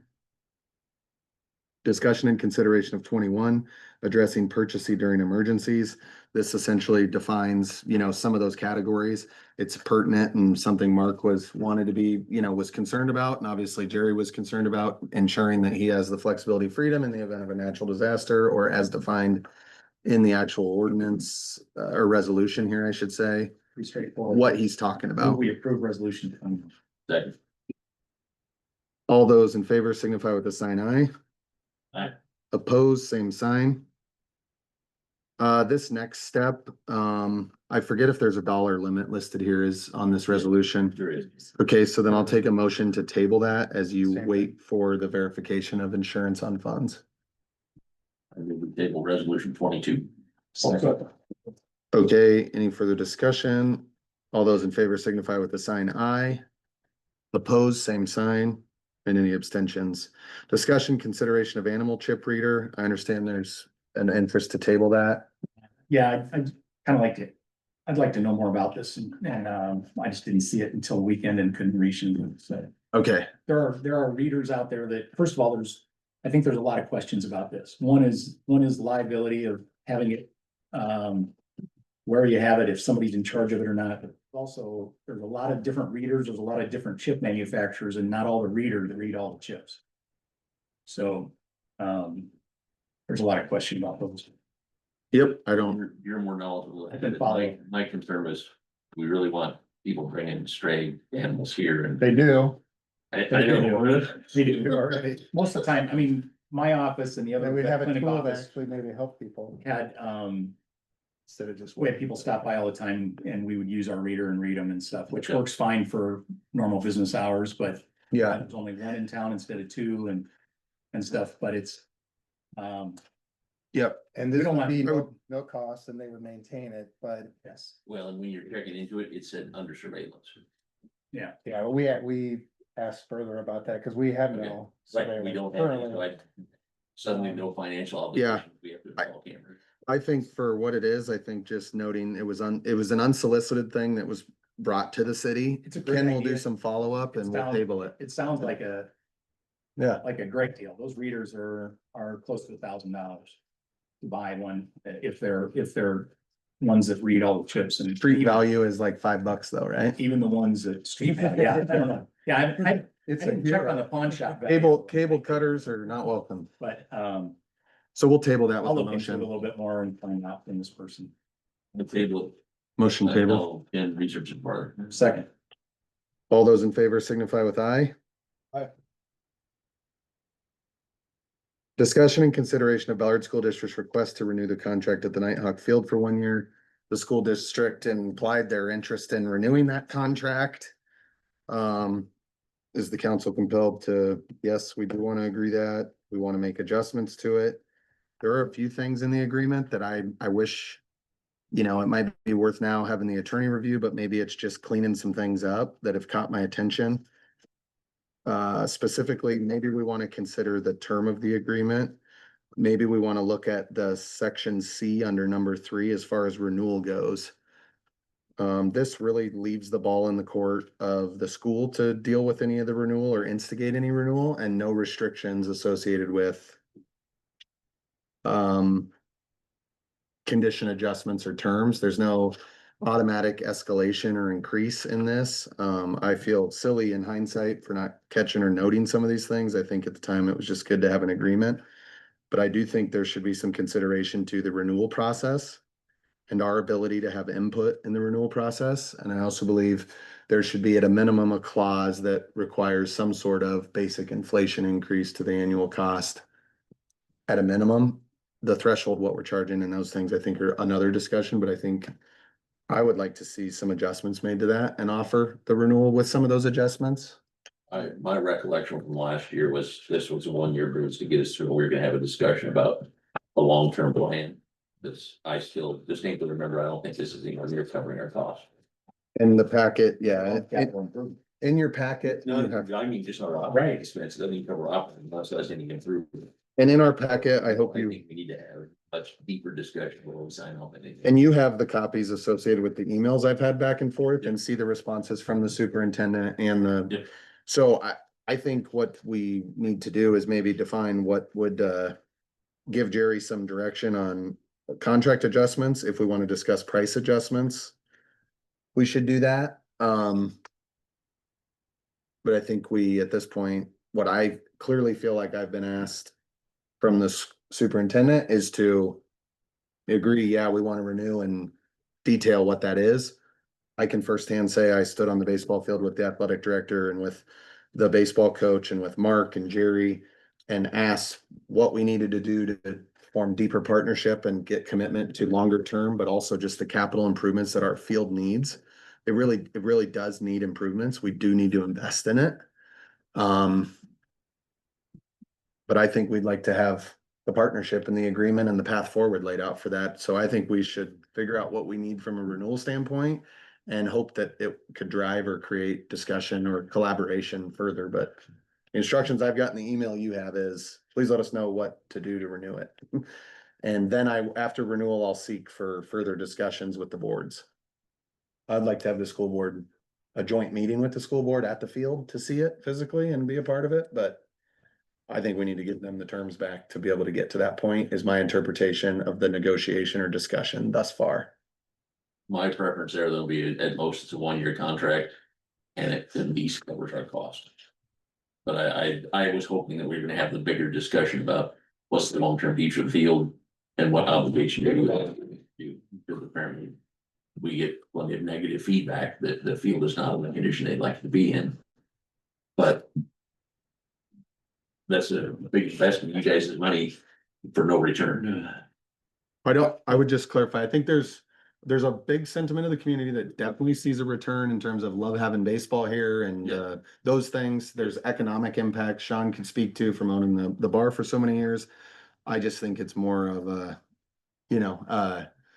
all cost and no trackable monetary Yep. return And I. and feel very fairness, Comfortable with no facts, I feel very comfortable saying. in the city of fairness. Huxley is not paying for the football field, Yes. that it's Ballard, and we pay Ballard taxes. So we're kind of getting double dinged because we're paying city taxes to maintain the field, we're paying Ballard taxes to Not maintain the. maintain, yeah, exactly. And So I would like to just get Right, those things. but they, obviously, they put up all the capital improvement and maintenance costs of all the rest of their facilities with the exception of this facility that we're doing, so. Yeah. we also allow them to use our tennis courts all year round with no cost. Now, there's not as much you're right, there's not wear and tear and it's not we're not hearing it's interfering with public demand for it, but I do think we are a very, very good partner, community partner to the school. And so I don't feel like we're doing anything malicious or rude outside of just trying to create some level of fairness in the process. We just need to get Yeah. fair for I can both tell sides. you, historically, we've, like, when lights went up, the city, meaning when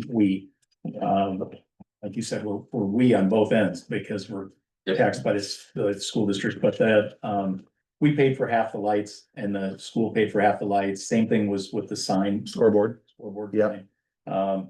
And so with that, in light of that, I think we could table this now, or if we want to do a 1-year agreement, but I would suggest that we do what we've got a list of costs we didn't have a year ago. That I would say we look at making this half of that, so if you 14,000. 7,500. 7,000 or 7,500, for the 1-year agreement, but, maybe some sort of a statement in kind that just says, we don't want you to move, we don't want to incur the cost as school taxpayers, for you to put up a facility that would, Yeah, somewhere else, but we want to continue to work together. We're looking at, and I'm not sure about setting precedents. Precedents has sort of been set, if you look at history, that we've paid for half the capital improvements and done all the maintenance on it with no fees for years and years and years. yeah, I think Pretty it's fair. reasonable thing to say, once you pay half the maintenance with the idea that Mhm. going forward, we're gonna look at an agreement, but, maybe similar in terms of capital improvement. Whether we feel comfortable with half and half, that's a discussion for another day, but. I'd like to look at clause C. I'm good. I'm totally supportive. I like the idea of 7,000, 7,500. I'd like to look at clause C though, because the district may renew this agreement on the same terms and conditions set forth herein for successive renewal terms of 1 year each. The district shall exercise each renewal term by providing the landlord with written notice of its intent to renew this agreement at least 30 days prior to the expiration of the existing term, which is August 1st, 2025 on this. I don't know that we want all of the power for them to renew the agreement on the set terms. Yeah. And so I would like to see us number C, 3C. I would like to see that adjust, Jerry, what goes to the school to say something about renewal will be discussed and negotiated by or by both parties of the contract. Yeah. Prior to the commencement of a new season. Or something generic, basic, but that at least puts us both at the table to agree it, not the power for them to renew it as Yeah. terms are. Is everybody okay with that? Yeah, so Well, fine if the renewal goes away and it's a 1-year contract that gives us incentive to, let's get this. Yeah, I would rather put our sentiment about renewal to be discussed by mutual parties to ensure that it states our interest in the renewal and that we are seeking and wanting renewal.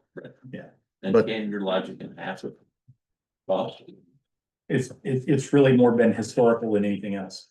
Okay. Because we've paid for everything up to this point, other than half capital improvements. And that I think was only started when the lights. Yeah, I don't think they've done any capital improvements up to that point. I think it was kind of a Wild But West like deal there. the pitching, you know, the batting and pitching net and everything down there, that they paid for. I don't think we've paid any part of that. I think like Those portable. player used components have been funded by them, but not facility specific items. They are the primary benefactor, so I was leaning more towards all of our expenses. I don't disagree with you, but just that it's a discussion for another day. I don't think we need to feel pressure to do this today because it's what, 10 months before they're gonna use it again. The only reason I would like to do this is to execute, to begin to continue to pursue a further conversation. Is like, just put it back in front of them. It is what it is. Our question really is there a motivating number that makes it to where okay, now we need to have a discussion about it and the school board is willing to open up on a broader capital improvement plan? Or is this a number that then it's just like, oh, yep, whatever, approve it, moving on, next thing, and we're in the same point next year? Yeah. But I don't know how we control that unless we throw the number at, something that'll require. Lindsay compiled our costs, and my guess is those are still not even comprehensive. It definitely doesn't include like labor to replace trash cans, additional trash cans we purchased. I mean, there are things, but is the mowing right or wrong, or Yeah, more. it's like, It's always more than you think it is. some of it's a shot in the dark, but I'm just looking for, in my preference, based on my experience in this, and you guys have seen the emails, I think it would be good for us to offer the renewal terms and let them decide what they want to do, but we need to offer those terms at a point where we're comfortable knowing that it's just another year agreement. Did you have a comment, Shane? You guys talked a little bit about, comprehensive Plan. plan or improvements and those things, that on the list. The dugouts were on that list, so the things that we all these stuff, is that? I haven't seen the whole I don't think anybody here's seen what the whole capital improvement list is. We'll obviously not. You're hearing, I think from this council, we'll have a different council in the time that we go into January, but I think the goal would be to not invest without partnership more than is necessary for basic safety. Yeah. So Yeah. I think it's just the dollar, we're all in agreement on C that we need to adjust that to a mutually agreed upon renewal or negotiated renewal. Thing with B. But the rent is what we really need to adjust. In my opinion, I'm not so, Jerry asked about B, I'm not so concerned about them giving 60 days notice to exit the agreement. I think it would be hard to achieve an alternative playing field or that in 60 days. We'll have a lot longer runway probably to see it coming. Unless there's a surrounding area that has a ball field that's available for them. Otherwise, I think it's the price. Yeah, I agree. The renewal, rather than what's listed on here, would just be that this is just a 1-year thing, that it's not renewable without negotiation. That would be my preference is, there's no renewal at all. It's a 1-year contract. Yeah. I would ask you to consider just leaving that section in there so that it's not, We intend to renew it. so that, yeah, and put something, the city's intent is for a long-term agreement, renewals can be negotiated with the Slater City Council. Yeah. Or something, just so that Yep. So the that- documentation says our intent is renewal. We're not trying to say we don't want to renew. We're trying to say we do, but we're not doing it for nothing. I did not break the chair, if you were wondering. So it's the dollar amount. Sean, you're the deciding factor here. I think Ken says 7,500. Craig says 14 grand. Go 7,500. 7,500 too. Okay. All right. Second.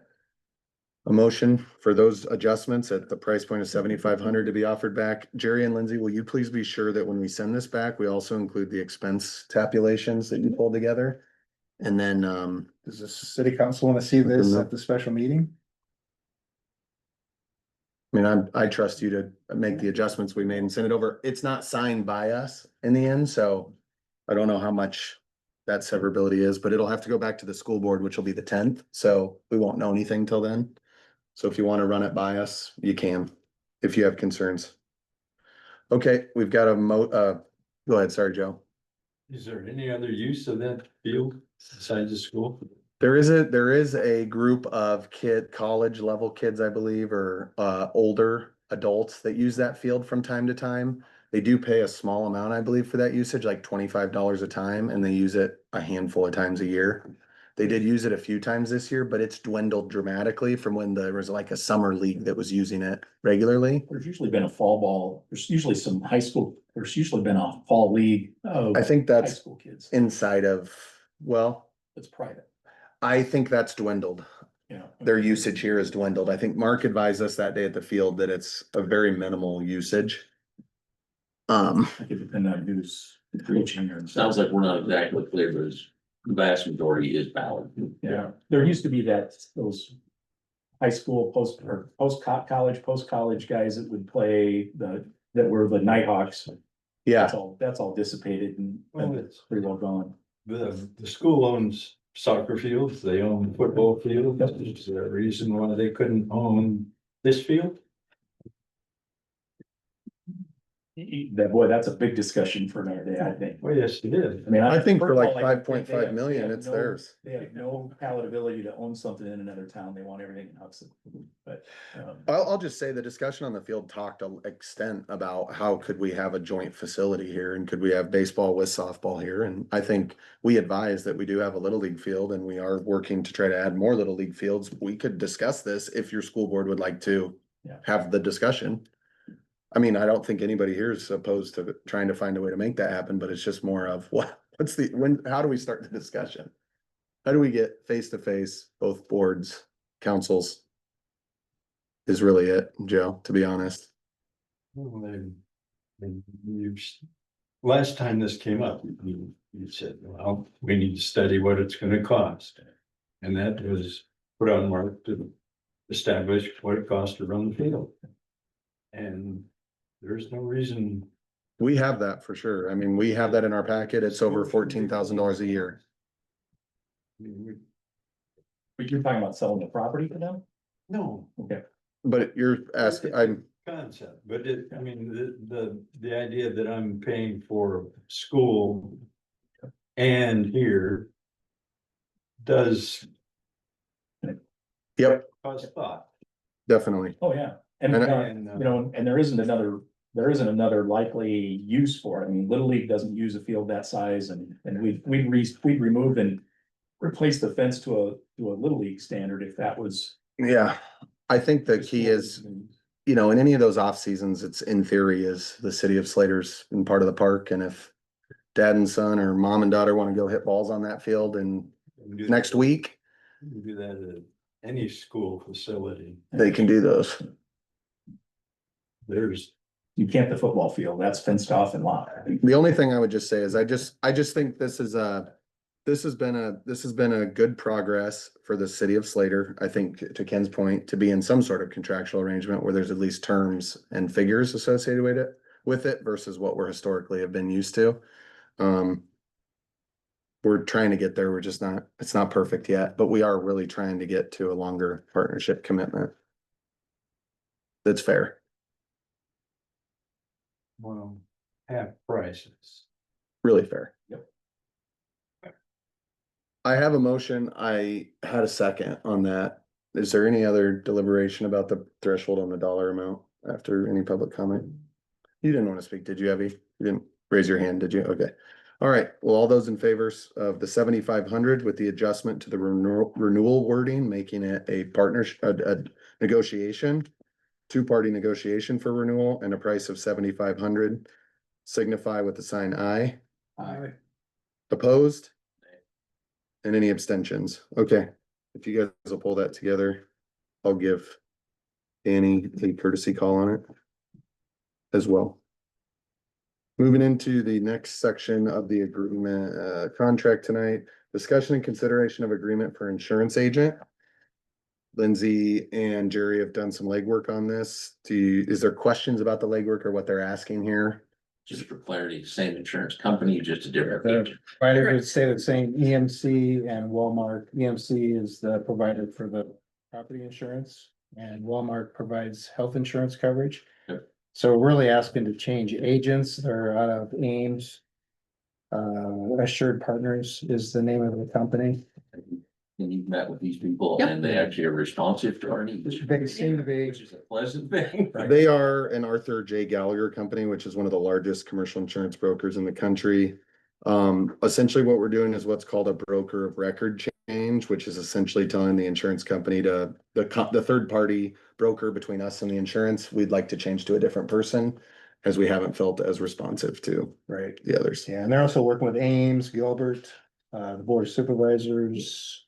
You said they come down and do a free. School district. Employees, so they actually know what insurance out And there. we're told that the current agent has done that, and then after discussing it with the department heads, they haven't seen them. We haven't had a benefit meeting to start the year. We don't think they've really been represented. We have a, sorry, I was talking to Lindsay today, we have partial self-funded. Insurance, and we get charged for that, you'll see that in our bills. Historically, it's a pretty nominal, I don't know what it is, $5 or something. Yeah, But I'm not sure that, that program has not been updated in a long time, and I don't know if it's current, kept up, being followed, I any don't of think those. it is. it's definitely that is an Iowa League of Cities program that we capitalize on, I'm pretty sure, for the health insurance is a program they created that we can enroll into because we're a member of them. Might be, but the partial self-insured was not, and we did that on our own years and years ago, it saved a lot of premiums over the years, but. That's I'm interesting. not sure that that's been followed or been kept up to date, or that they're doing that. In addition to whatever rebate we were entitled to that we didn't get. Yeah, the Assured Partners representatives had made it clear that they'll come down and go through our existing policies very thoroughly and spend time with their staff, which is what we want. Only insuring those things we actually own. Mm-hmm. Yeah. That's right. But for the. And no employee- cost change. For the health insurance, we should look at that in terms of the partial self-funding, if that's still a viable option, it was. And when we get insurance too on property, and when you look at deductibles, Correct. they need to go way out. Yep. Yeah, you guys were doing a thorough review, so yeah, I'm encouraged. Now the partner will do it with you. Move we make that change to the broker, Second. middleman. Any other discussion? All those in favor signify with the sign aye. Opposed, same sign. Okay, discussion, consideration of recommendation on plan of trail wayfinding. This is something Park and Rec has been kind of tasked with or been asked about multiple times. They've done some review of the work that was done by a good, by the Community Visioning Project in 2023 with community volunteers.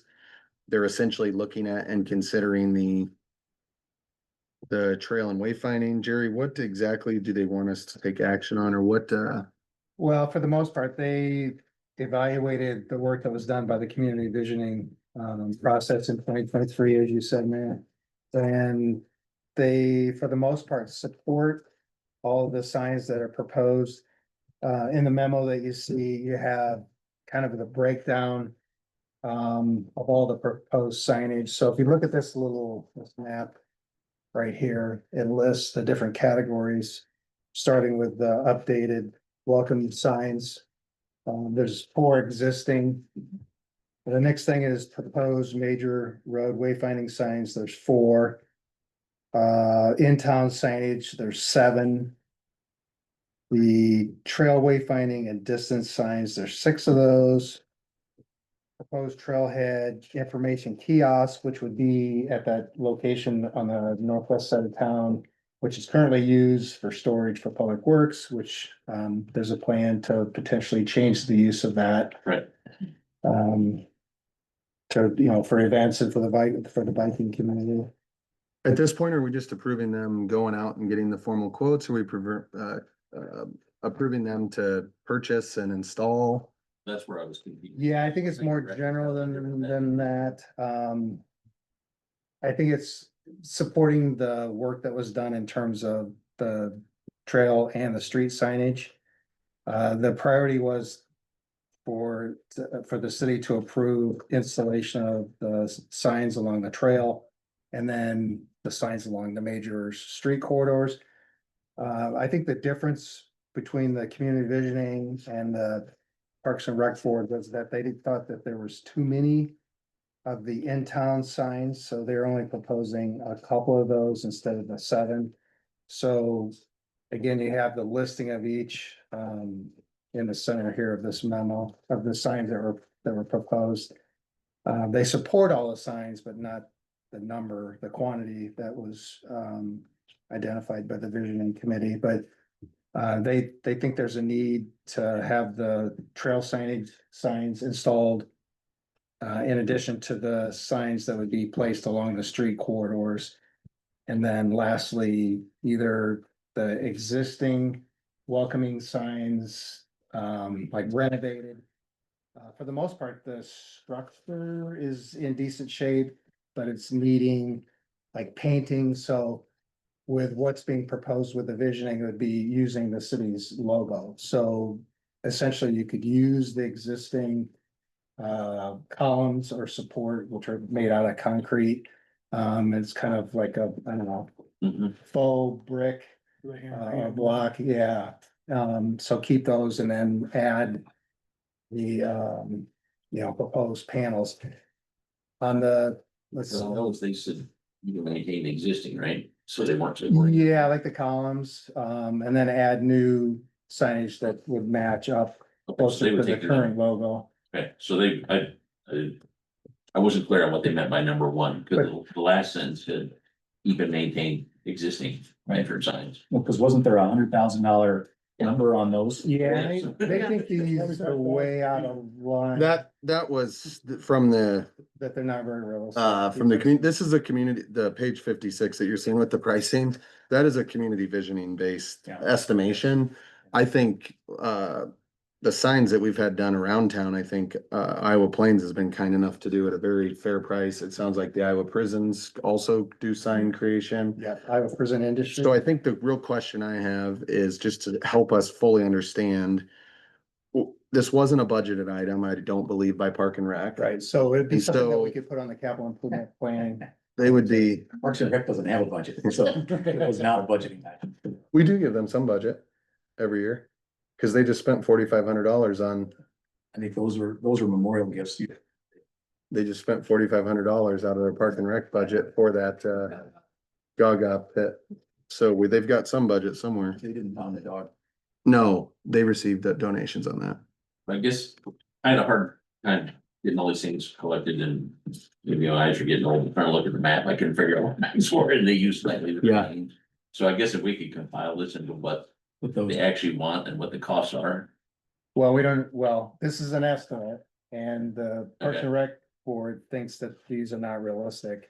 Oh, okay. Yeah. Because there's different ways to get it to these proposed signs. Okay. As the mayor said, Iowa Prison Industries is a good resource, the sign company here in town. Yep. We could get estimates from them, but they did say that they thought a priority was to take care of the trail signage, and then second would be the signs that should help direct motorists, Okay. people in the community, maybe that are new to the community, to the different locations.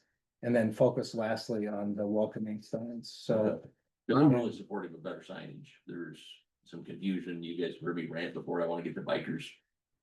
Stop going around town and come in town. Yeah, we get people all the time from out of state that they're not sure where to Right. park or where the trailhead is, and they have apps that they're using. Right, so I'm 100% supportive, I just don't know what I'm supportive of yet, then I couldn't quote cipher it out. So if we could get some more detail before we vote to oh yeah, move anything, I agree. because the only potential constructive criticism is businesses change. Right now, since we have fairly permanent signs, we got a quick update. I have no idea if there's something on electronic. You could update it sitting here in City Hall. I have no idea what I'm asking for, but it'd be great if every time that a new business came to town, which hopefully we're starting, that we can click a button instead of having them make new signs and put up These their are signs. collector, But these are in town. I don't know what I'm asking for. Yeah, I think the big thing is, we're not really, that's probably a deeper discussion as to how to help how the businesses have taken upon themselves to advertise on the trail on their own, in their own uniform way, and that. I think we kind of let that slide the way that it is today. I think these signage kind of focusing on out of the gate is some of that wayfinding. And then I think we'll have to figure out the promotion of businesses and what that is. I think the welcome signs are a very unwelcoming welcome to Slater. So I think we all have different passions associated with what would be nice. But I think it'd be nice to prioritize trail signage and in-town wayfinding signs. If they would just, I think, come back to us with what those cost estimates are. I think we could give action to perform or execute on that. I just start to question the timeline of installation and execution, maybe more so around when Mark thinks is appropriate, because if it's the spring is a better time to go put brand new signs in, then I don't know that winter makes, getting them in between now and November probably doesn't make a huge difference, but we definitely need wayfinding signs. So I think so. As of right now, it's limited to wayfinding only. it's wayfinding, and it's very, if you look at the signs that they're on this page, page 54, I think all they're really talking about is these three signs. Yeah. Those three signs for street and trail. Because I don't know which signings. The welcome sign. The welcome sign, I think we talk about in our capital improvement because it could be a bigger lift in terms of financials, and we probably have some sort of sign company actually quote and execute, because these were designed to be lit up and a higher quality sign, along with this wayfinding one on the back here. This one mirrors, if you've ever seen the new one they put on the Heart of Iowa, this is identical to the Heart of Iowa one that's out there pretty much. Okay. And it's a very, very nice sign if you want an example. It's right off the Heart of Iowa at the parking lot there Yeah. at the school. I think that probably has to go to a sign company, right? Maybe this Slater Junction. But as far as these goes, I feel like we could say like Yeah. where you need to place those and what those say as basic wayfinding. I'm supportive of the committee being empowered to go that far. As long as we're not exceeding, you know, at the $5,000 threshold of installation or something. I think it'd be nice for us to see that, but I don't want to stymie the committee if they think, hey, these wayfinding signs, which to me is number 3, number 2, number 3, 4. 2, 3, 4, I feel like, hey, we don't need to manage or be too much in the weeds on if the committee's already reviewed and is a good with. But I think we get to some of those others. If they want to do existing. And just get us some figures on what we're talking about, I think. Yeah, I'm definitely supportive of getting signage out there. So the only thing I'm a little concerned about is by doing a little piece now, we're gonna probably have continuity of signing. You're gonna do something, you know, more major, and then all these are gonna come back down because they don't meet the continuity of signing. That's my only Yeah, I concern. think the other thing is you have to check with is it National Heritage Fund, they've got rules about what can be on the trail. Okay. That I'm not sure are followed by the signs that are already out there. Okay. And certainly before we put anything out there, those have to be checked because. Yeah, they used to be real sticklers on it when I first had it. I Yeah. think they've lapsed or they don't check it anymore, but they used to take my signs down quite often. Yeah, so but there are some rules and regulations that go on, that what can go on those trails. Right. And then I'm not sure. I don't Probably think not so they much vary. in town anymore. Well, that's we the own thing, that? that may have changed. For the portion of the trail that's in town, when we took over ownership or whatever of that portion of the trail, that might have changed for those, but it's. I mean, just letting anybody go out and put their own business sign up and whatever they decide to put up doesn't work. That's not helping continuity of anything either, so. And I think we have to address that Yeah. at some point. I Yeah. just think, right, Well, until we come up this with is- the right solution. Right, but I For think. where it to needs put a be for business this sign. Discussion. So that we don't do something and then. You know, It'll right back down again. well, yeah, or Have them taken down. not meet our own specifications like we've already done in other instances. Right. You know, we put those stipulations on others and then don't follow them ourselves. So I don't think that works. So that's my only reservation is making those we. Welcome signs are, the ones that are up are, I'm gonna say 15 years old. And were about $40,000 at the time. About $10,000 a piece. That was paid for by the Slater Business Association back when there was one. Okay. So I'm not sure what next step is, because I'm not comfortable now just saying, go for it. So then who would like to, I guess next Again, step for with the me, guidelines that they find out what's allowable on the trail signs and then match. Do what they logo wise and bring back a proposal, but That didn't come up with the visioning work that was done in 23. what's that? When, all of this was all the done by other- the engineers and architects that the community visioning paid for. We'd have to read in the document to verify whether that was done or not. But this to me is kind of the plan they presented to us. The Park and Rec is essentially reviewing and saying, yeah, we agree, subtract some signs. I think the continuity is in this overall plan. It's just the execution of, do you want to phase it? How much do you want to do? Where, what? And then I think the factor that's not addressed in here is these signs aren't designed to promote businesses. These signs are to help people get to the locations of businesses. How much and what we do as far as trailhead promotion of businesses, to me, kind of can fold into this a little bit, but some of these wayfinding signs, you might end up having a business promotion based sign totally off of wayfinding and more promoted in the vicinities, but And that's fine, I just misunderstood that this is wayfinding only, is what we're talking about. yeah, this is just wayfinding. I think wayfinding plus City of Slater signs. Yeah. Or like they have Slater Junction Park, right? Which that was the triangle out here that's that. They have signs set up in this plan to like, the northeast one is called like Trailside Park or something up here. And there's different signs that this plan goes into. I think for the sake of what we're talking about, if what we want is a more formal proposal of execution, that's fine. I just think we should have a city council member maybe take on helping that group get to that, or verifying that stuff to represent them or us. Because we've got the map here of where they're wanting to put them with the keys. So it's just like, I don't wanna overstep it, I don't know if it's, like you with the dog park. yeah, We have a passion for it, I wanna get the bikes in now. The, I would just ask if somebody could be the council champion. I think it would help with the success or the implementation and the timeline of it, is just to help us kind of quantify that.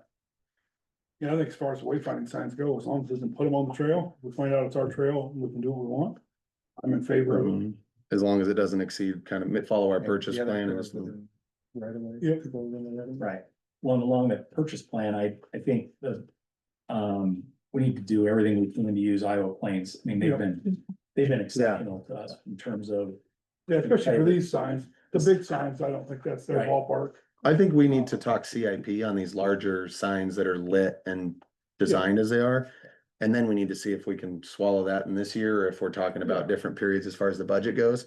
The trail, I was just kind of thinking we just eliminate, cut what they've proposed down here into road wayfinding signs or trail wayfinding signs, and let them focus on that execution and leave the kiosks, park signs.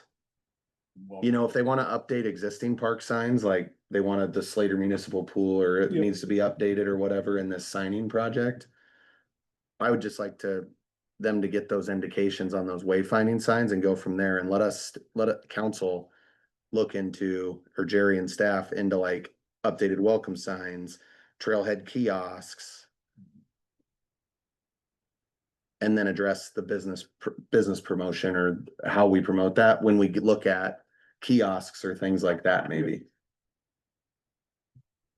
The best way to promote trails is to get the trail open at the end of Main Street and Marshall Street, you know, probably long-term wise, is to create a natural flow of the traffic.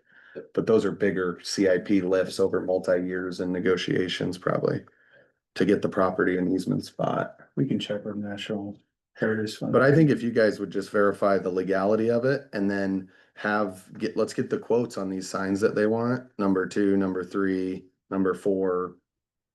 And let's just see if we can get an indication on something like that by, you know, the 20th or the 10th. I think we can green light that spend, and then Mark and those guys can put those signs up, right? I mean, we're talking about a pretty basic wayfinding sign. And once we have a post in, I don't think they'd even concrete them probably. They'd probably just drive the post and then bolt to it. And so the adjustments and changes, if the signs are reasonable, we could evolve. Same thing, you have to check with both Story County and GOT before you put a sign along 210 or 38. Yeah, that's fine. I'm just glad there's a group of committee that's finally taken action on it, so I don't want to stymie them No, I necessarily agree. with like, hey, now we want to know too much, you know, just like. As long as we're not getting out of control on the spend. Yeah, I think the big signs need to wait and some time needs to be. So do you want a motion? Do you want a budget with this? Yeah, I'd like a motion for the park and the subcommittee of the Park and Rec to proceed with cost estimate. Cost estimate and approval for locations from appropriate authorities. And then a kind of a, what they're looking at, and because. I'd say the there were things wayfinding, They didn't like about these wayfinding signs or something. I think that's in the memo there, so I just say with their wayfinding signs, recommended wayfinding signs to move forward. And Jerry, you'll communicate that clearly to them what we're saying. And for cost estimate, if you wanna put a threshold on the cost estimate that they can go up to, or you just wanna say, bring us the cost estimate for wayfinding and proceed. I think that sounds good. Good, do the latter. Leave it open for them. They're a reasonable group of people and I don't know, I'm just in favor of letting people do their jobs and not dictate to them what Agree. all the parameters are. So proceed with the wayfinding and Agree with that. let us know if it exceeds that $5,000 threshold, then you wanna know about it, or, Just bring us, don't bring us what you want and what it's gonna cost, and then we'll. okay. All right. You'll work with them and whoever needed. That was the last item on our agenda tonight, so a motion to adjourn would be, There's other stuff. did you want a motion associated with that green light for them?